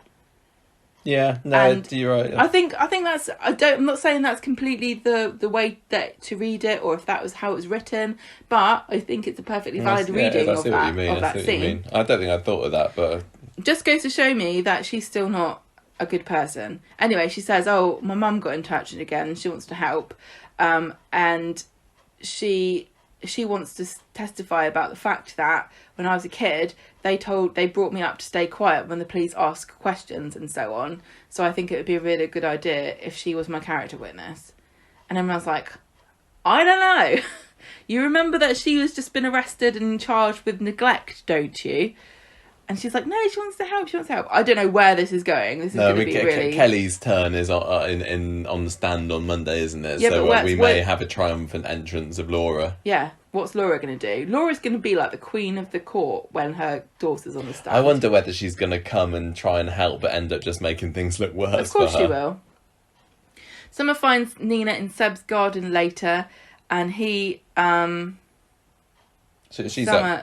Nina's upset about how Imran had treated Asha, and then she gets this text from Asha, who had been in court to hear the 999 call from Seb, and she's reading out the text from the transcript of what he said and crying because he said he loved her, and oh, that's so sad. Then probably one of my favourite scenes of the whole year so far happened. This was like the showdown, Dev versus Imran, slanging match in the street. So Toya and Imran are minding their own business, walking home, go home, have a nice vegetable lasagna. Dev sees them and he starts shouting, going, how do you sleep at night? And Imran's like, joke's on you, I don't. And he said, this is the only way I could think of to try to prove Kelly's innocence. And Toya's trying to stop him. It's like, there's no point. He's getting just more and more riled up. You're not going to convince him anything. He says, I had to go hard on her. I hated every second. And Dev says, you're a bully. And then Imran like snaps his head round and he's like, oh mate, you have no idea. I'm just getting started. And then he says, do you want to see how well I can really do? Just come along to court tomorrow, because what I did to Asha today is nothing compared to what I'm going to do to Corrie. And then he goes, I did enjoy that moment a lot. And then Toya says, oh, quick, let's get inside. Made me come all over, all a quiver. And this was what made me very, very excited for Friday. And although I did enjoy Imran's performance on Friday in court, it felt like there wasn't enough than he was on Corrie. I don't know. I don't know. I don't think he was, but I think I've been led to expect a longer, more prolonged. You're never going to be able to come back from this kind of Imran against Corrie, and it didn't quite happen that way. Spoiler alert: he did make Corrie cry. He did. And then he kind of looked shocked, and I kind of expected him to kind of whisper to himself, what is this power I have suddenly acquired? Like he's suddenly got this ability to like really upset teenagers in the dock. How can he employ that? Is it maybe different? I don't know, but I find it really interesting that Imran managed to work out the really petty teenage drama that was actually behind the death of Seb, which is that Corrie was jealous of Asha fancying Nina. Yeah. Like, so how does Imran have such... He's been working very, very hard. No, how does he have such a great connection to the inner workings of teenage lovesick puppies? Is he still one himself? And maybe we're going to learn more about Imran's teenage past himself and all the... Maybe he's going to be linked to his and Sabeen's origin story. So Friday then. So we did get less of this on Friday, but there was still plenty. Weird scene with Kevin telling Nina that Sabeen means cool morning breeze, and comparing it to how she kind of breezes into court and she's very cool-headed. I don't think they particularly needed that. Well, the way he said... Abby was up all night looking up what the meaning of Sabeen was. Why? And did you know that one of the meanings is cool morning breeze? That sounds about right, doesn't it? It's like, sorry, Kevin, did you mishear cool morning breeze as a massive raging bitch? Because they're not the same. It sounds like, a nice air freshener that you'd get, isn't it? Or or maybe toilet disinfectant. So maybe. Can you imagine if you're walking down the aisle in Tesco and it's like cool morning breeze, massive raging bitch, roast potpourri. Actually. Anyway, Abby meets Stefan going up the steps of the court, and she has a bit of a go at him, and she's dragged away by Kevin. And then there's this scary looking man who turns up in court. And I recognise the actor from somewhere, but I can't remember when. I haven't looked it up since, actually. Good idea. There's a bit of a mystery of who he is, and we don't find out until later on. So everyone starts arriving. Imran's there having a chat with Toya, saying, sorry I left home so early, but there's been another development. What was that other development? I can't remember. I'm going to find out. You'll find out. Corrie is in taking the stand. It's his turn in the spotlight today, and he starts recounting his version of events, which basically involves making sure everybody knows that Kelly was the one that hit Nina. She always hated her. It was all down to her. Kelly kicked Seb. I was trying to pull her off, but I just couldn't do it. She was drunk. She was looking for a fight. Imran is fuming as he's hearing these lies spewing out of Corrie's mouth. And he's just massive bigging up. There was not one me, Gov. It was all Kelly. I was scared of getting into trouble. Yeah, maybe I shouldn't have washed my clothes afterwards, but I thought Seb would be okay. Oh, I'll never forgive myself. And then he starts going back to Kelly again. Every time the questions are about him, he just tries to turn it back onto saying what a horrible piece of work Kelly is, and her dad's a gangster and everything, and she uses this to get everything that she wants, and everybody's scared of Kelly because, Rick Neelan's daughter, you don't want to get on the wrong side of her. And also she said that she'd get somebody to kill him. Yes, that's right. Her dad would get somebody to kill him. Yeah, get Sharon to come along and blow him away. I can't believe nobody's mentioned the fact that this notorious gangster's been missing for like 3 years now. 3 or 4 years? No, it's 2.5 years. It feels like a long time. Feels like a very long time, but yeah, it didn't come up. So, I'm lost where I am now. So anyway, Toya and Abby, that's right. Oh, this was a nice scene. We have a nice but brief? shorter, yes, brief, because especially considering that literally Toya has not had a whole lot to do this week, it's felt like, apart from sit around and say a few words of encouragement to Imran. This could have been a nice scene between Toya and Abby, and it was, but just quite short, telling her, you know what, Abby, I think you're ace. The way you hold it all together, you're going through the ringer, and your composure strong. Is admirable.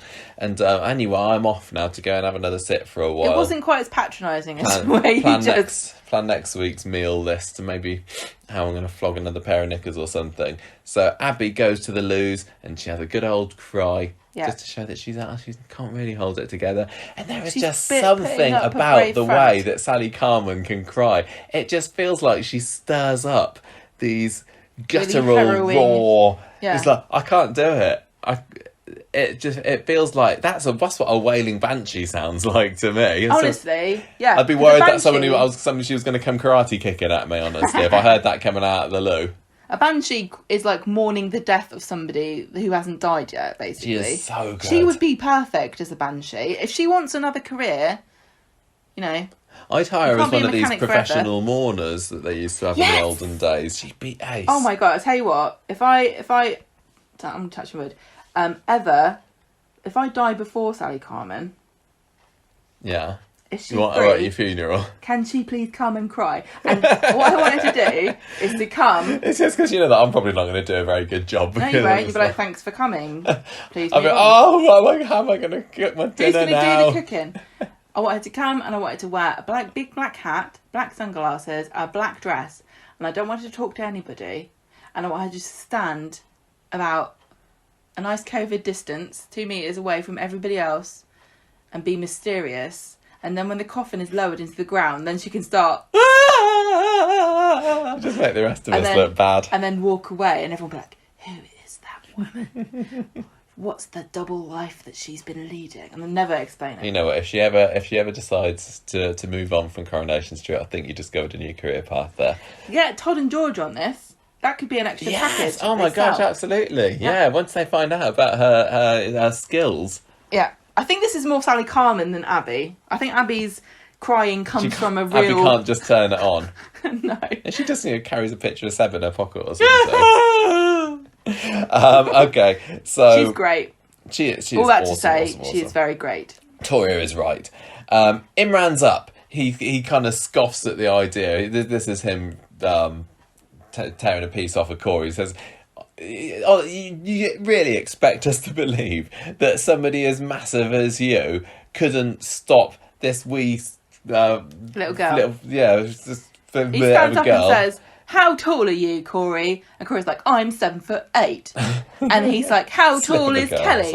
She's 4'1". How do you expect us to believe that you couldn't fight her off to save young Seb? Yeah, basically. When you're such a butch, massive, buff footballer with such a great fitness, And what does she do all day? She just spends all of her time uploading child pornography to the internet. So he also brings up this 40-minute gap in Corey's story where he's sneaking about being all suspicious afterwards. I don't even particularly get into that too much. And he also picks up on Corey's phrasing of getting into the incident. He's like, getting into, you say, like getting into a fight, getting into trouble. Interesting. Your words, not mine. He uses that expression a few times as well, doesn't he? Getting into a shower, perhaps to wash off all the blood, or getting into your pyjamas so you can go to sleep after having murdered somebody, or getting into a soap about someone who gets murdered. Your words, not mine. Not mine.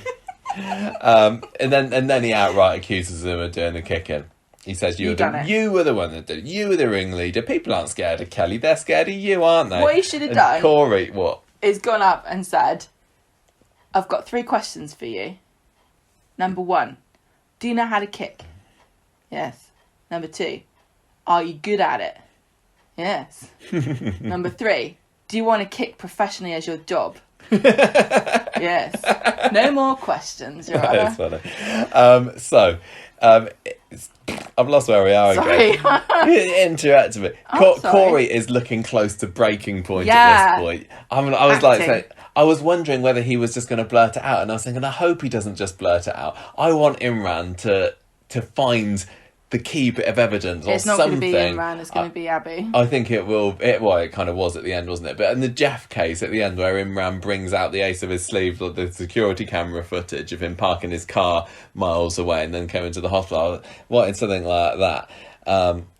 But he didn't. Corrie just starts crying. He says it was just banter. He says, you're the one. You're the ringleader. Yeah, I said that. And Imran says, this is what I think happened this night. I think that it was you all along. You were the ringleader. You kicked this young man in a fit of jealousy. And then Corrie just starts bursting into tears. I was like, he says, it wasn't me. And this is where I thought he was maybe going to say, okay, I admit it, I didn't. But I'm really, really glad that didn't happen because that would have been too easy. And Imran's like, ooh, I got a bit harsh again.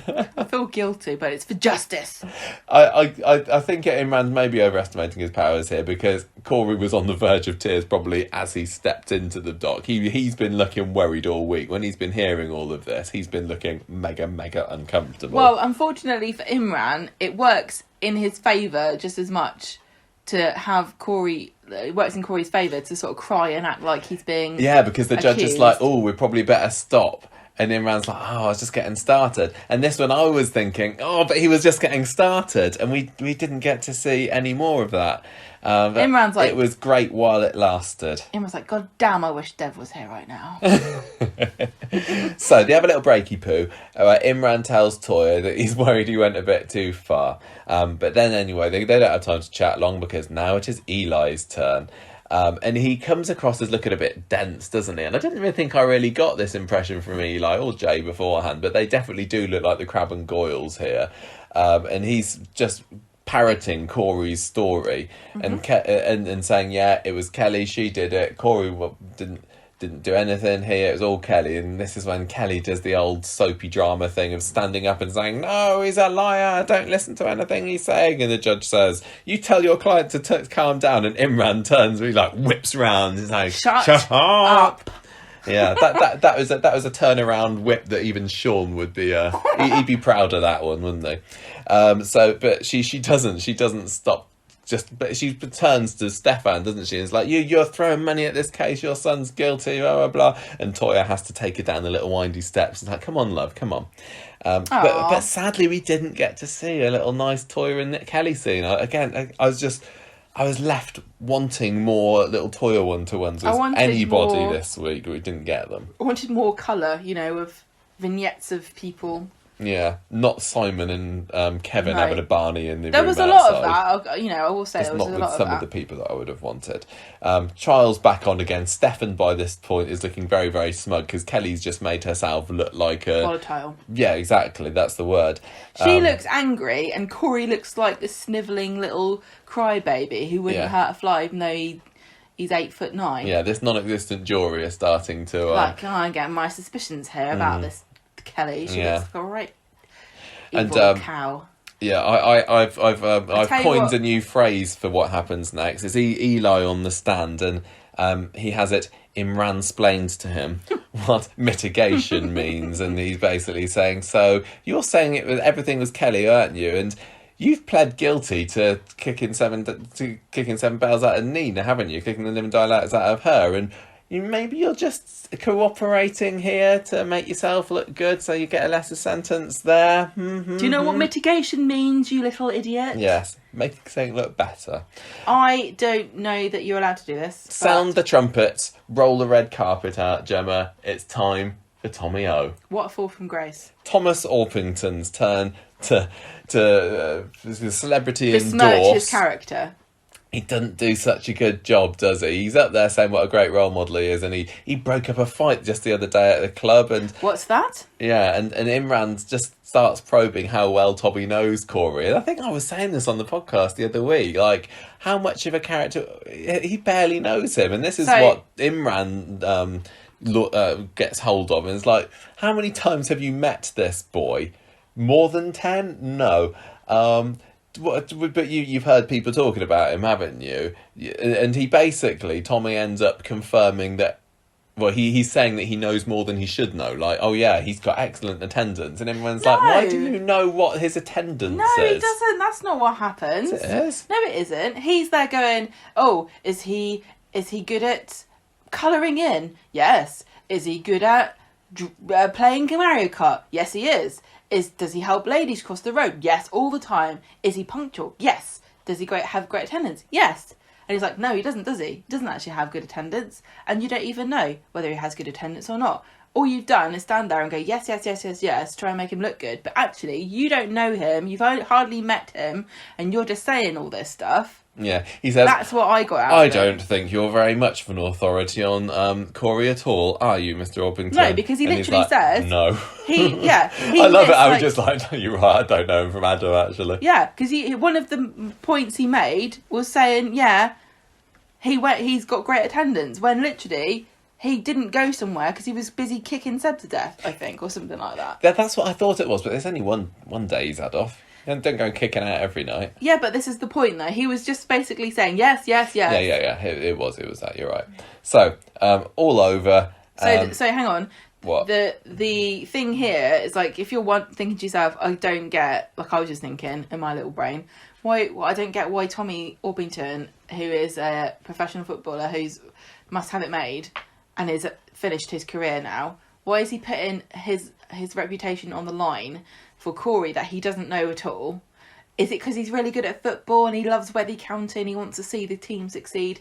No, it's not that. That doesn't make any sense. It's because Stefan's paid him off. Yeah, he's been given the backhanders. I just kind of worked that out for myself. Yeah, Abby... doesn't make a lot of sense because you'd think that Tommy Orpington already had a substantial amount of money, but we don't know how much money Stefan's It's only Weathy County, County, isn't it? Well, they're not think paying about Ronaldo money. You just learned. I made a football reference, everybody. Thank you. Number 7. Don't ask me any more questions. What was I saying? Oh, don't forget that James just got offered like 30 grand for an interview in a football magazine. Yes. About coming out. Now, admittedly, Tommy Orpington has not come out. So I don't know if he's getting 30 grand.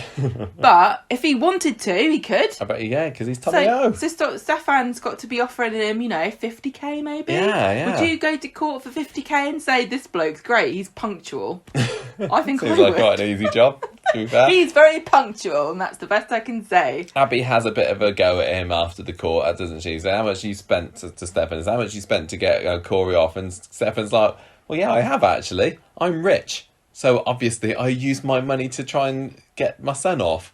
And it's all above board though. I'm sorry what happened to your son and everything, but I don't want to lose mine as well. And that was like, oh yeah, fair play actually. But this is when Abby starts. She gets her Sherlock Holmes detective cap on. She takes off her superhero coat. Yeah. Cloak. She could have a coat as well. Does the superheroes have coats? Rorschach did, didn't they? Yeah, Mac. Yeah, he did. And well, she puts on a Rorschach mask and is like, I'm going to find out about this. I'm going to go on the internet and find out about this suspicious bloke at court. And she uses her amazing powers of friend face to find out that this is this is Eli's dad, and it seems quite suspiciously that he and Stefan have only just been friends recently. And also, which is the cliffhanger at the very end of the episode, he's also got a job at Brent Enterprises, which is probably what it's called. And he used to be he used to be a delivery driver, and now he's this middle manager with a company car and everything. I think that maybe Stefan's been paying him off so that he can get his son to sing Corrie's praises. Can I just remind everybody that Corrie's dad has made his fortune in the publishing industry? You're remembering so much. 30 grand for James, I've forgotten. Publishing industry, I've forgotten. I remember things that relate to me and money. What does 30 grand have anything to do with you? You like your money? Yeah, I remember figures. And I just wanted to say, having worked in the publishing industry for most of my adult life, this totally makes sense now for some of the people that I've worked with.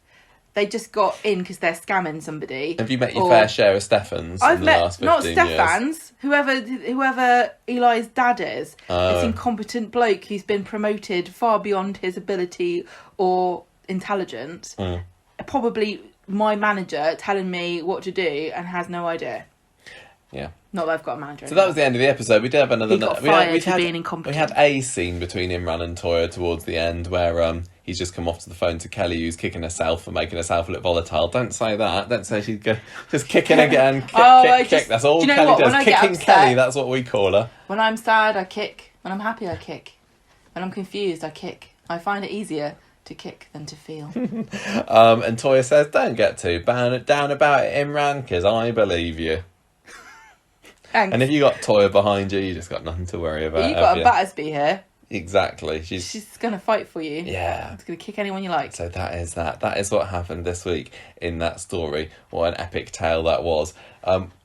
Let's talk about what we thought about bits of it, which you kind of have done as we went. Well, I just want to point out, perhaps people think I was a bit too down on Monday's episode, but one thing I did think was it did need to be done again, because originally when they filmed the initial scenes they had a lot of COVID restrictions, and they did a really massively great job of making it poignant and emotional and scary and suspenseful the first time they filmed it. But the second time around they could film it in a more unrestricted way. Obviously there's still some restrictions, but the actors could get closer to each other and we could see a lot more of the interactions between Corrie and Kelly and between Seb and Nina that we couldn't see just because physically the actors couldn't get that close. So from the point of view of like having a redo to get it, a bit closer, I thought it was a really clever way of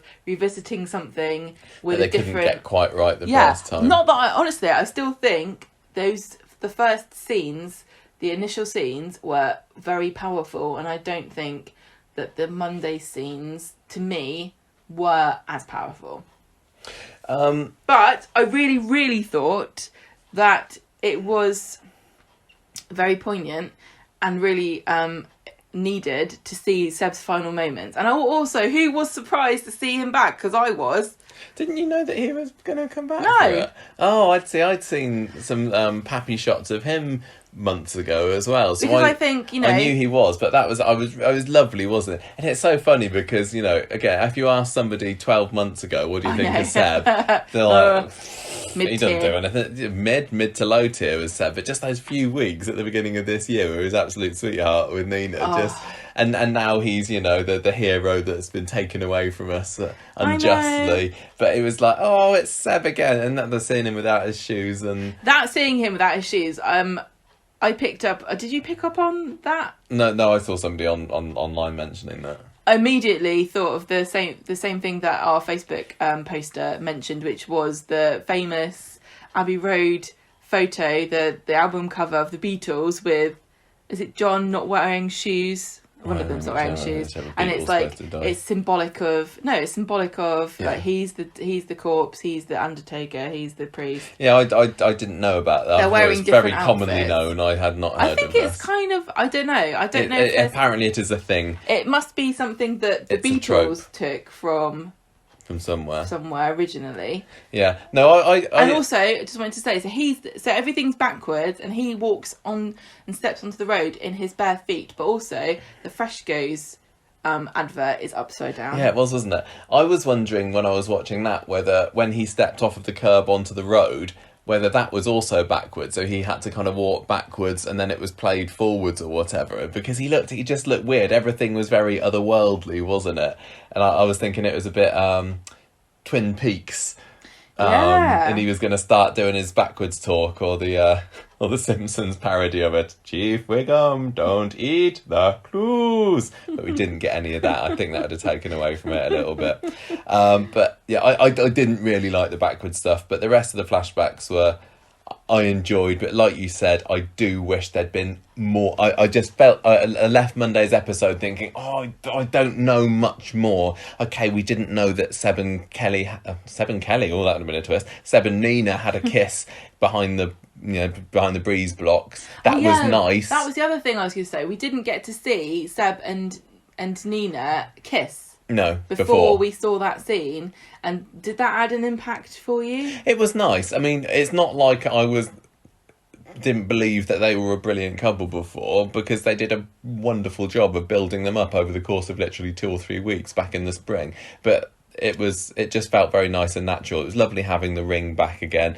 Everything about between them was lovely, and it's sad to think now that we have definitely almost certainly seen the last of them, unless he comes back to get her like Vera in however many years, because I hope it's going to be a very long time that Kelly's on.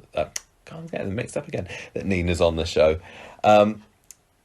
Speaking of, what do we go on to next? I want to talk. I just want to say to correct this in case somebody's mad. The Abbey Road cover had Lennon was the preacher, Ringo was the mourner, George was the undertaker, and Paul was in barefoot. Okay. And that's obviously because of the Paul is dead theory that we all know about. Oh yes. We have our different opinions about. But it is weird. If you play the whole of this week's episode of Coronation Street backwards, you will be told whether he's alive or not.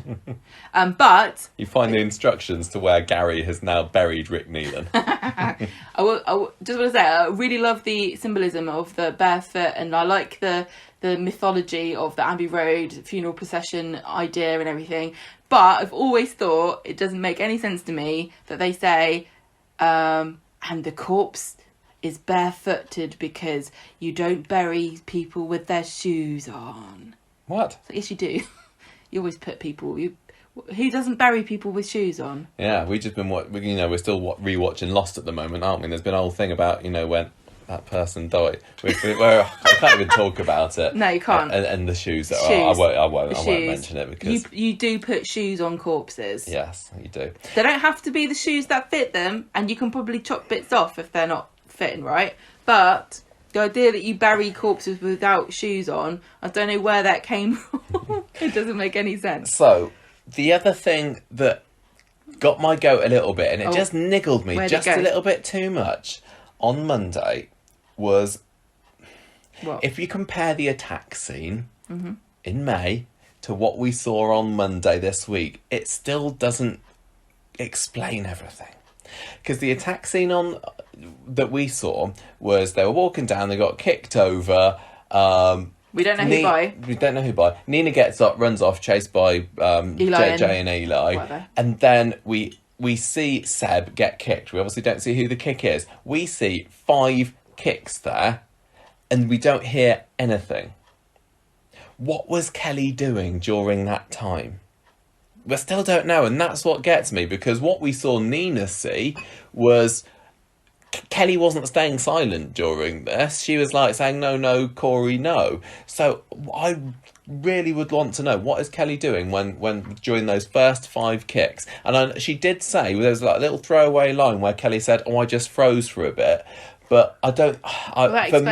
For me, that doesn't explain it enough. I don't believe that for that amount of time, 10 seconds or whatever it was, maybe that's a bit more than that actually, that Kelly was not saying anything. So I think that I was just a little bit disappointed that there was a slight retcon in my head. I wish that they'd have shown the whole thing.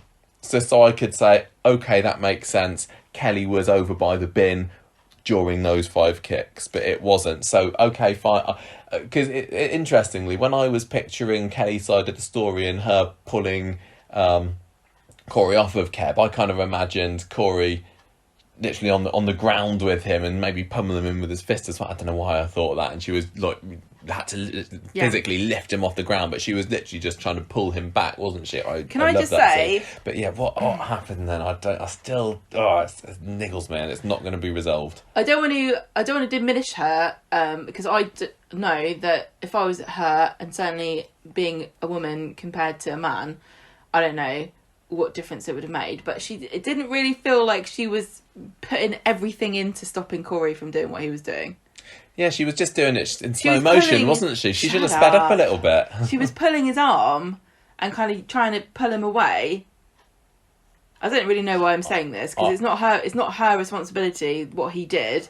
But when she says, "Oh, I tried to pull him away," she really just did try to pull him away. She didn't try to yank him or force him or fight him, or she didn't get on the ground and shield Seb or anything. She wasn't being heroic. And I think that's kind of good in a way, because I think in our minds we all think, well, if I was there, I would have done this and that. I don't think everyone would have. And also, she didn't know that he was killing him. She didn't ever think this was going to happen. And so she probably, if she was to think back, I would have liked to have seen her say something like, "I wish I'd tried harder," or "If only I had got on the floor with Seb," or "If only I had tried to hit him," or something. Because really, she just kind of went, don't. I didn't get that. From what I saw, I thought that she was doing as best she could in a situation where she was utterly panicking. You can tell she was also drunk. She wasn't in control of her faculties. She went over and had a little panic attack by the bin. He was noticeusly taller and bigger than her. And he was. Well, he's 10 foot and she's 3 foot. Exactly. He was enraged and she couldn't have done it. And he is scary. She was probably scared of, I can't do too much, because he's just this snarling beast of a man. I get it. I just think if I was Kelly, I would have been disappointed in myself. I'm sure she was. I'm sure that since this has happened, she's thought, what if I tried harder? She hasn't said that. No, she hasn't. But from what I saw, I think as a viewer, she did as much as she could have done. If only she had done the flying karate kick on him. Corrie. Yeah, that's true. The banshee flying karate kick. Yeah. So do you... I want to open a self-defence school for women called the Banshee Flying Kick School of Martial Arts for Women. I'd sign up, but I can't. I'm not a lady. Well, not at the moment. I'd be standing outside the window, peering in. Yes, we also sell tickets for peepers. So the big question is, what should happen to Kelly now? Is she innocent? Are we supposed to like her? The narrative has clearly been persuading us to brush off what Kelly's done and really diminish her part in this attack for months now. How are we feeling about her now? Do we feel sympathy for her? Should she get a prison sentence? Should she get her community payback? Should she be able to just completely walk free? Is she going to be redeemed as a character? I'm really struggling because I have... It's kind of working on me, and I honestly do think that she is partly to blame. She was goaded before the slap. She was laughing. She was this joint enterprise thing. I can't remember whether that was mentioned at all in this week's episodes. She was part of it. That didn't come up, but I just wanted to point out that Guardian article that I mentioned last week. I read it properly, and from what it said, I can't understand why Kelly was not charged with murder just because of joint enterprise and the fact that she was there. Because there's a case that it mentions in the Guardian article, and I can't remember what the article is called now, but it basically was saying that there was a couple who got into a fight with a man, and then they went to look for their shoes or something, and they walked off, and then somebody else came and had a fight with the same man. Gotta go and find my shoes, otherwise people are going to think I'm dead walking around bare feet. Can't have that. Another person came and attacked the same man that they had already fought and killed him, and they also were tried and convicted of murder, even though they didn't kill him and they weren't there. Yes. I'm just going to quickly find this article. Whatever should happen to her, and I don't think she's going to get a custodial sentence. I think she's going to get some kind of off-screen payback, or maybe she's going to join Hope at the psychoanalyst's office or whatever it is. I think that it'll kind of be brushed under the carpet, possibly. I'd like for it not to have some kind of long-term ramifications for her. But yeah, I am definitely feeling more sympathy for her as the week's gone on. So well done, Coronation Street. You've done a good job here. This was How Do 11 People Go to Jail for One Murder by Harry Stopes from 9th of March 2018 from The Guardian. Okay, so please read it. I want to know what other people think. Stuff. And also, if you know anything about the law, which is more than I do, please read it and tell me why it doesn't apply to this case. Because it would, for plot reasons. Ruin the story. So, you've been a staunch Kelly detractor since day one. Detractor. What do you think of her now?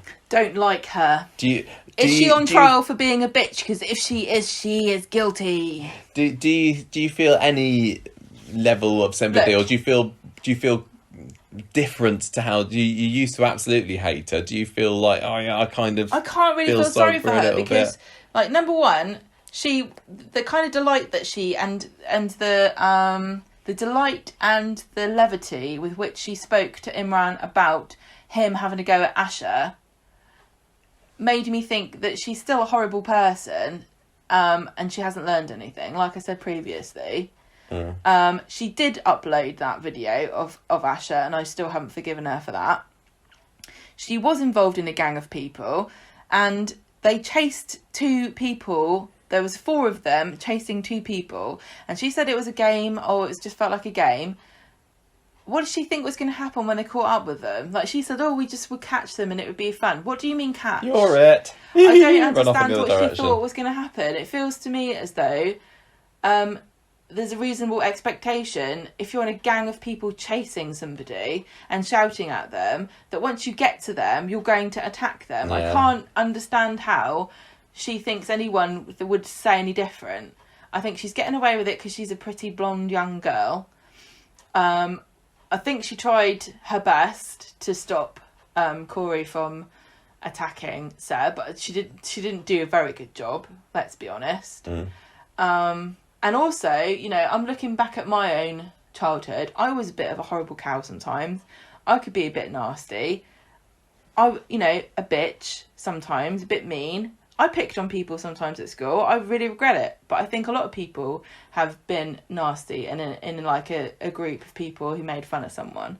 That's not easy for me to say because it doesn't make me out to be a nice person. But I think sometimes people like to tell fibs about how good or bad of a person they are.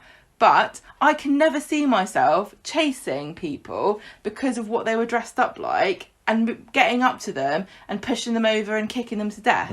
I can't see myself standing there watching somebody get pummeled on the floor and just trying a little bit. I can't see myself looking down at somebody and going, it's all right, he's choking up blood, he's going to be fine, and walking off. I also can't see myself hiding this from everybody because a bloke told me that I had to keep quiet. I just think if I'm a horrible person and she's also a horrible person, she's still worse than I am, so I think that she should go to jail. There we go. Again, I'm just looking back at my childhood and thinking, how many times was I in a branch of like this? I could go this way or that way. I could have ended up being like Kelly, but I didn't. Does that make me special? Is there something, or is it just circumstances? And so, should I therefore be nicer to Kelly and say, she just misunderstood and it was just unlucky? But it was more unlucky for Seb, wasn't it? You know what I mean? How much can we really forgive people for being in this situation? How accidental is it that she found herself in a mob? Yeah. How likely is it for the average person to go, whoa, whoops, I was actually accidentally in an angry mob and we killed somebody because they were hanging out with someone who's wearing black clothes all the time? I think how she reacts when she does eventually, get let off, which I'm sure she will make a difference to how we view Kelly going ahead. Afterwards. If she vows to, make a change to her life, whatever. Crying about it afterwards because you got in trouble, don't hold any water with me, I'm afraid. And But what's she going to do in the future? I don't know. I just think she was in a gang. They killed somebody. How often does that happen by accident? How many good people are in a gang? part of the problem is as well that both her and both Millie and Max did a flipping brilliant job, didn't they? They're Throughout the whole fantastic. thing, they are really, really good. Both They of are. them. We haven't the really whole- said enough about Maximus Evans playing Corrie, but how well he played that on the stand, like the cry, the tears, and they're just enough. They're just convincing enough to make you wonder, like, is Corrie acting here, or is he really sad? What is he sad about? But he's utterly detestable. Yeah, he is. And just getting in people's faces and just even like saying, "Oh, So- she's a freak," you know, the way the contempt in his voice when he was talking about Nina when they were having that discussion in the court. yeah, because you get teenage characters in Corrie in the past, some of them who are supposed to be hard, but it's like you're not Right, really no. that much, are you? But this, you can totally believe it was the head of this nasty gang at school that everybody would be terrified of, so would never say a bad word against them, otherwise they feel they're going to get beaten up. I just think he's doing a really really good job, yeah. fantastic job, and Millie as well. Millie, definitely. But anyway, with Kelly, I just wanted to say, what did you say should happen to her? What should happen to her? You only asked me what I punishment-wise? thought of her. You didn't ask me what I thought should happen to her. Because I said this last week as well. For everything I think about her and how horrible she is, and how much how much contempt I hold for her, and how I do not buy all of this rubbish about she was just carried away with the situation, whatever. I still think that although I want her to be punished, I also want society to benefit in some way from justice. And how do you benefit from justice for Kelly? What does that actually mean in a practical term? Is it going to really benefit society to chuck her in prison? Is there something you can do with her to make her understand that being a bitch is not cool? Is there like anti-bitch classes that we can send her to? Maybe just like force her to hang around with the squares of the street, Summer and Asher, and see what rubs off on her. I think to me, I'm being light-hearted, but you know what I mean. I think that it would feel right to me that she gets some kind of short prison sentence. I think it's going to be a case of, she's time served already, so she gets let out. But that will go on her record forever, and she won't... I mean, she can get whatever job she wants in Weatherfield, because they don't care. Yeah, exactly. But if she wants to go, she wants to be a CEO. Yeah. Or... I don't know. I'd like to see her get properly punished for taking part in it. I mean, obviously Corrie needs to have the book thrown at him and throw away the key. But I think if Kelly does get let out, then I'm not going to be like, no, mistrial, do it again or whatever. But I'd prefer to see her go down for a little bit, and maybe... All we've seen of her in prison at the moment is she's sitting in this nice little pastel-coloured room with a telephone. I want to see a cell. Yeah, I want to see her eating slop. I mean, the thing is about it is that, like I said, I'm sure lots of people have had experiences when they were kids where they were having a go, or not being in a gang per se, but having a go at somebody in a group of people, or laughing at somebody and being mean. Because let's face it, these people exist, and some of us are them. You know what I'm saying? There's not like a different race of people that do these things to people. Everyone's got the potential. Not everybody does it, but it's not like there's a completely different type of human being that does these things. So, but being horrible to somebody and making fun of them for wearing weird clothes that you think are weird clothes, that's not really criminal. But chasing people and slapping them is. This is what I'm trying to say. It escalated from something that's far beyond teenage hijinks and being a bit of a dickhead to people to actual criminal behaviour. And I think when she slapped and when she started chasing and laughing, I just don't buy any excuse that tries to tell me that she didn't think beyond what she was doing. And I don't also accept being drunk as an excuse.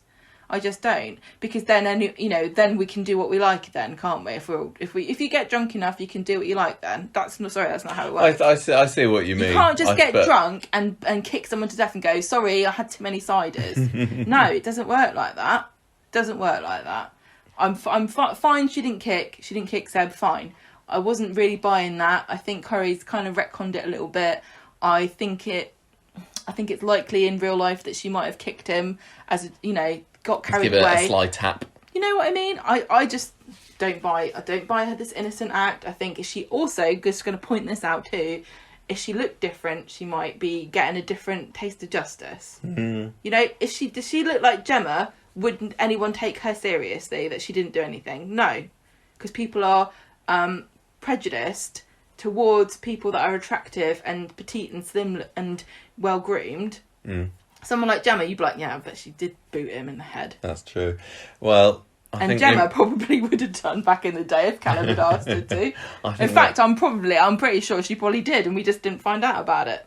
Imran's very disappointed with you now, Gemma. Can you imagine now you need to say everything you've just said to Imran, and he's going to have his big sad face and his big lovely. He's going to flutter his eyelashes at you and have a little bit of a cry about what you said about his dear foster daughter. But can you live with yourself? But also, I want to say, if you're talking about the balance of society and what's good and what's not, is getting Imran to let her get away with it, is that actually of greater benefit to society because she's scared straight? I don't know.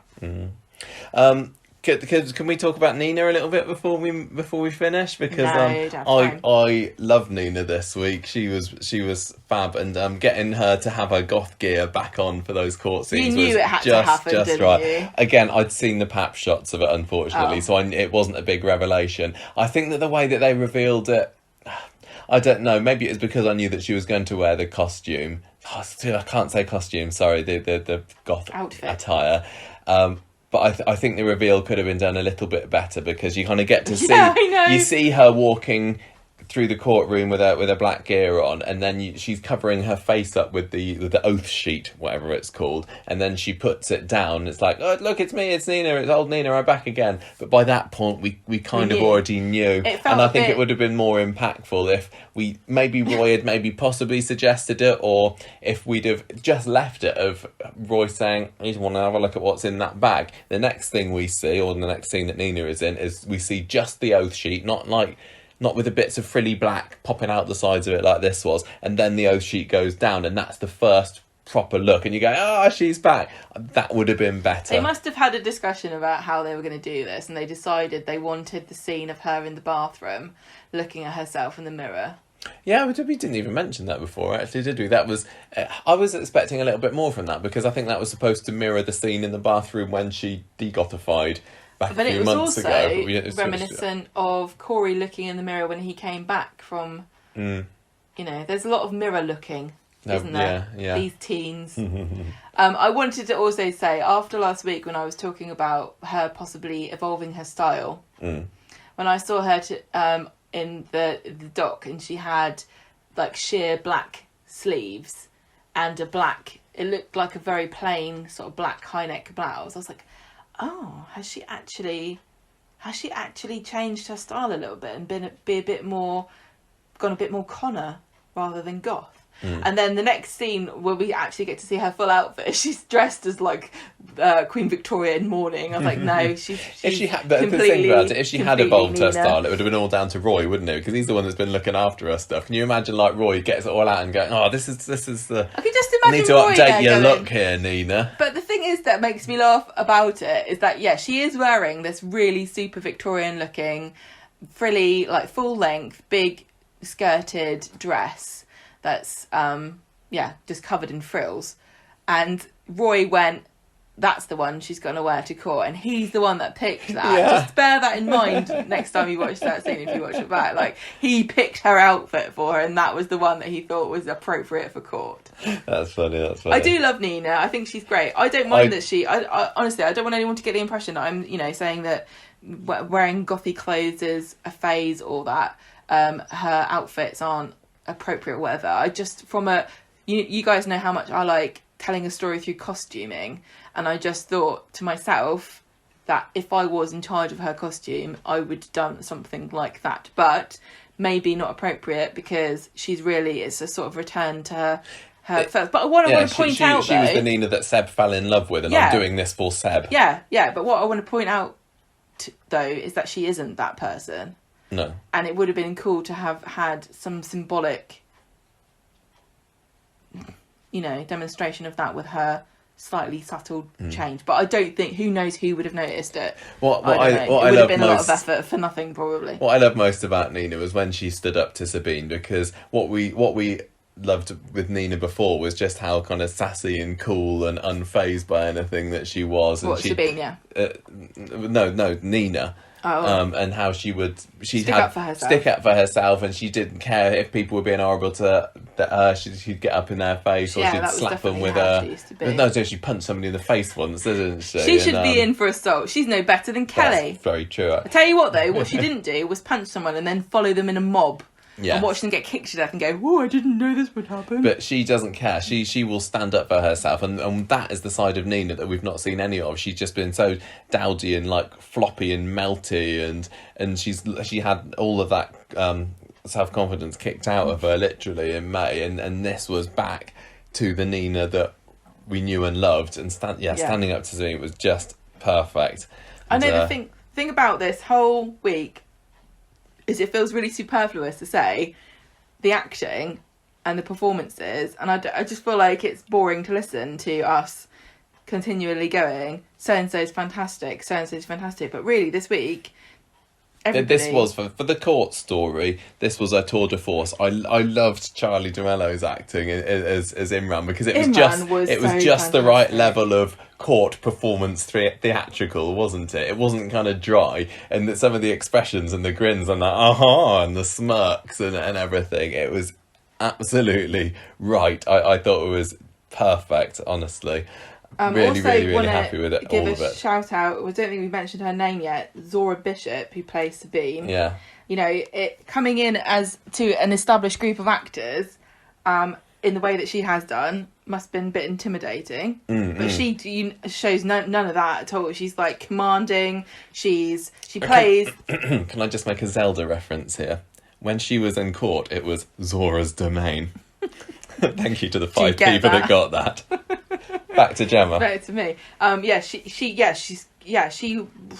I don't really know what else to say about her. I think she's great. It gets dull to listen. She's just the right level of smarminess that is like, she's not annoying. It's like, she knows she's good at her job, and she's also kind of quietly pleased that she's showing Imran that she's, I'm over you. Like, are you really? Because you seem to be bothered. Something we haven't mentioned about is that there were some people, I think this come from our Facebook group actually, quite a lot of people were annoyed that the Sabeen character was brought in and thought it was unnecessary and got in the way of the actual story that they were trying to tell, which was about the assault, and we don't need any of this soapy ex-husband wives spatting against each other.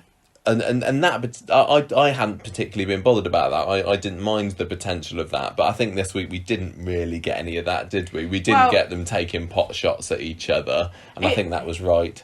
Added a bit of an extra dimension, and I understand what people are saying, but I do think that the Sophie Lancaster story has been told. This isn't about her anymore.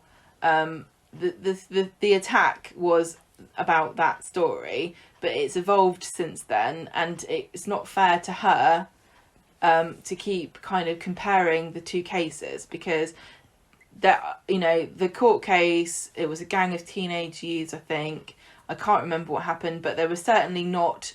I don't think that any of the stuff that's happened to do with Corrie saying this and Kelly saying that, I don't know. I don't think this case, you're not supposed... The case of Sophie Lancaster is a case of people attacking somebody for the way that they looked, and the hopeless, sad and tragic ending that she came to just because of how she was dressed. That's the end. And the continuation of the Seb story is about other things. Yeah, I think we left Sophie's story back in May.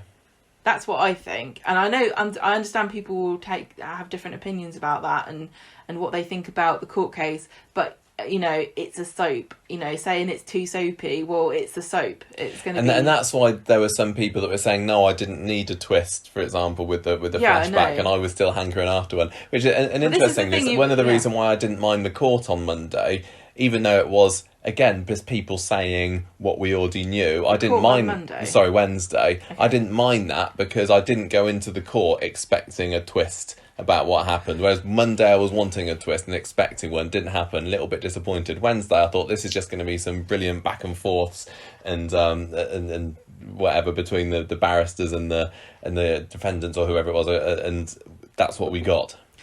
I get what people are saying about Sabeen and Imran, and I totally take that on board, but the reason I don't have a problem with it is because I think the soap element was introduced far before Sabeen came on the scene, and it is the story of Kelly versus Corrie.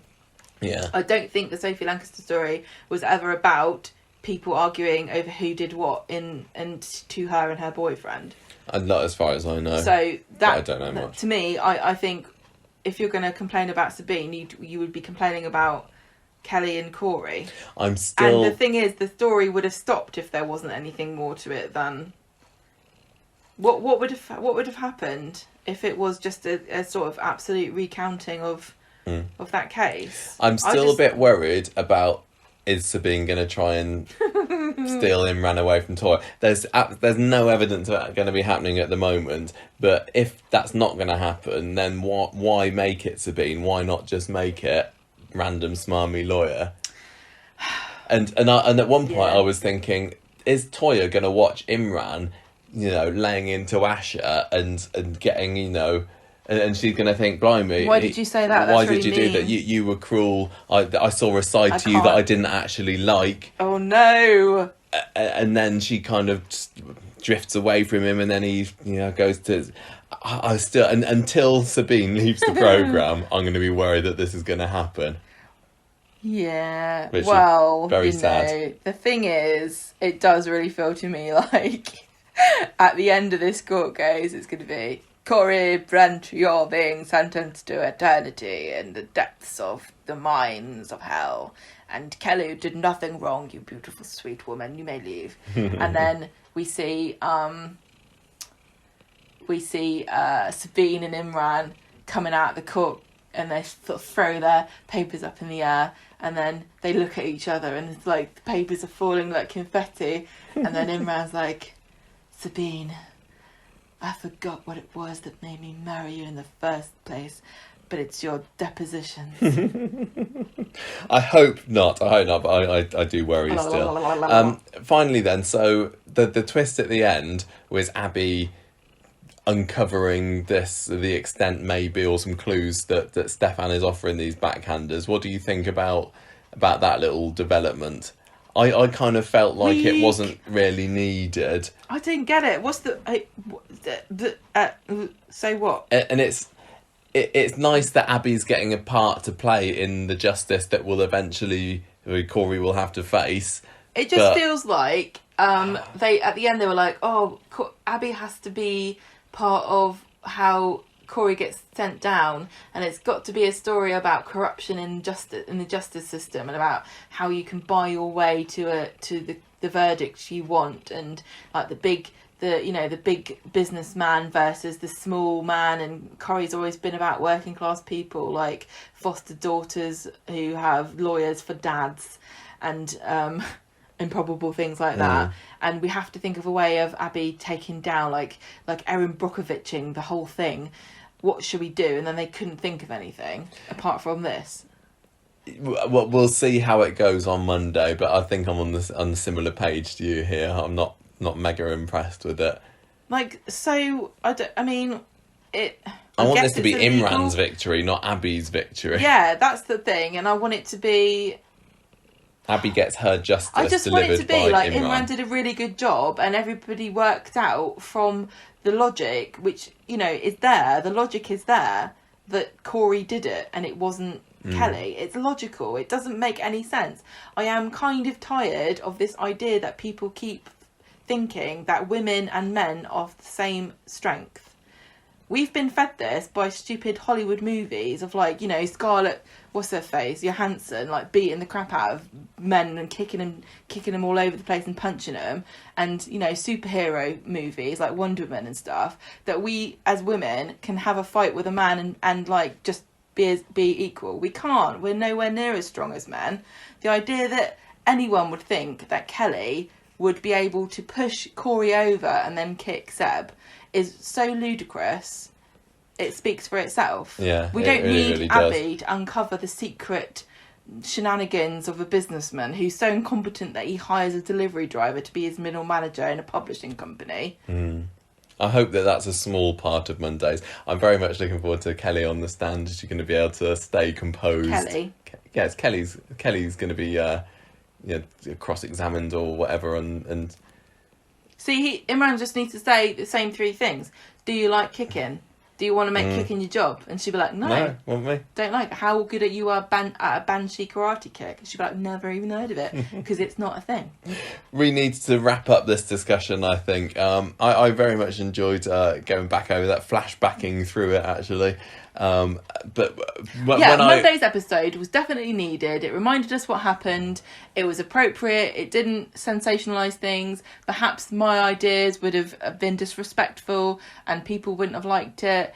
I only felt that way because I thought that the story was being told in a way that led me to expect that was things. our immediate reactions. But I'd certainly really liked the chance to see Harry Vizinoni again, and I liked the fact that they could redo some of those scenes with a bit more intimacy. So really great job. Didn't really think that Fridays needed all this extra, the extra stories that we got. No, that makes my score go down. Now, some people have been saying 5, definitely a 5, and I think that after Monday's episode, I was never going to give it a 5 anyway. It was going to be a strong 4.5. But the question is whether Friday's episode takes it down to a 4 for me. It's got to be high because I don't think Imran it does. Scene at the end of Wednesday when it's like, mate, I haven't even gotten started. Like, I think if I was to give it a 4, I'd be shortchanging it and just feeling petty about what happened with the extra stories on Friday. So I'm going to go for 4.5. Yeah. Shake and vac pensioners out of 5, which is what Eileen mentioned when she comes in to find George and Todd. So sorry, Kelly Corrie story, but my score is going to the Pat Phelan story this week. What are you giving it? I'm going to give it 4.5 banshee karate kicks. Nice. Who's the character of the week? Imran for me. Why? Oh man, that bit on Wednesday, I can't get over it. It's like if you were to make a scene like for fan service just for me, that was it. Because it's like he said a badass thing. Gotta make sure. Also, Jimmy Harkishin in that scene. How good was he? He was very good. He is so fantastic. I love him, and it also one of my favourite things about him is that he's so authentically Dev every time, whether he's funny or whether he's completely serious. Yeah, serious dad Dev. Dev is just such a versatile character, and it's because of Jimmy Harkishin's performance. Love it. Well, when we pack our boxes to move house, we'll make sure we take your Imran and Dev posters off the wall carefully and roll them up so we can put them in the new place. Sadly, everybody, my Legolas poster from university was eaten by unspecified insects in our garage. Such a Legolas poster, so I can't use that anymore. It's got to be Imran and Dev having a face off. I'm not going to go for Imran for character of the week, as awesome as I think he was, and he did a seriously good job on both Wednesday and Friday. I'm going to give it to Nina. I think that I want to give it to her for the for making herself go through really tough times, reenacting what happened during the attack, finding out, remembering. I was like cheering when she remembered exactly what happened. Standing up to Sabeen in court on Wednesday was a standout moment for the character. And the fact that we got to see the old Nina back, the fact that she was like, no, I'm not going to let what Corrie and these other bullies done to me affect me, change me as a person. This is who I am. I'm doing it for Seb. Seb's looking down on me and I want him to see me as he loved me. Though I am going for Nina, but I mean, this was one of those weeks where you could have said it's Nina, it's Imran, it's Abby, it's Kelly, it's Corrie, Kevin. it's Seb, not Kevin so Simon. much this week. You could reel off quite a few people that it could be this week. This is one of the weeks where I bemoan how inarticulate I am to explain how wonderful the acting and the stories. No, I just feel like I can't properly explain, but I've done my best. And good job, but only 4.5. Very, very good job. I wonder whether other people will also be changing their 5s to 4.5s just based on the iffiness of tonight's episode. I just really honestly can't believe on the Friday that... Why did we read it? I'm sorry. When we had the attack back in spring, we had like 2 weeks of just this storyline, it felt like, and you can't even manage 1 week. And I don't want to... It was seriously unnecessary. And the other thing about it was, it feels really bad to moan about these, because these are all stories that I want to see. Even Curtis, bless him, I want to see what happens with him, and I want to see what happens with Emma, and I want to see what happens with Tyrone and Fizz, but I just didn't want them to be playing second fiddle to something, and I also didn't want them to be taking time away from it. These stories deserve to not be the scenes that you go, oh God, no, fast forward this, I want to see what happens next. What we didn't get today particularly was very much Nina at all, did we? Or Asher. We didn't get the fallout of that at all. And you'd love to see that. Yeah, if we'd have seen that rather than, feelings Asher's going flying everywhere, then that would have been better. The thing is, there are so many scenes that I want to see that we'll probably never get to see, and that's why this is a great story. And this is like the sort of sometimes the burden of editing is that you got to take away stuff that's good. Like, wouldn't you have loved to have seen just a scene between Asher and Ardy? Absolutely, yeah. With Ardy sort of struggling, I'm the brother, I'm supposed to take care of her. But also, I can't believe you said that you still fancy Nina in court. I want to know how long this story's going to run. I don't know. Is it going to, verdict next week and then that's it? Or is this going to have long consequences? Like, what will Nina do next? What will Kelly do next? There's lots of them. It's like, what will happen next? Because this story has definitely been one of the strongest, if not the strongest this year. But it's felt very fragmented. Yeah. We had a couple of weeks at the beginning of the year, and then it's kind of gone quiet for a long time, and now it's back up, and it's reminded me why I love this story so much. But if it's over, then it's quite a short story, really, cumulatively. Yeah. Now here's another question. Was the Toya and Imran Foster story just for this? Yeah, I wonder. Is there going to be another in many ways, kid? It would have still worked if Imran wasn't her foster dad. I know, if he still felt really superfluous. Yeah, if he felt good, sort of bad for her because she hasn't seen her dad for a few years, and he did use the excuse, no, we made this commitment to her when we took her on. You didn't really. But you didn't need that. So it's like, I don't know. I'd still hope that at some point in the future we'll get to see Imran and Toya having a proper foster story. If they stay together, it depends whether Sabeen gets her claws in, doesn't it? Cool morning breeze. Yeah. Habib. Ice Queen Sabeen. One thing that makes me, I really want to see more Toya and Imran fostering, and it's mostly because of the heritage of fostering on the Coronation Street.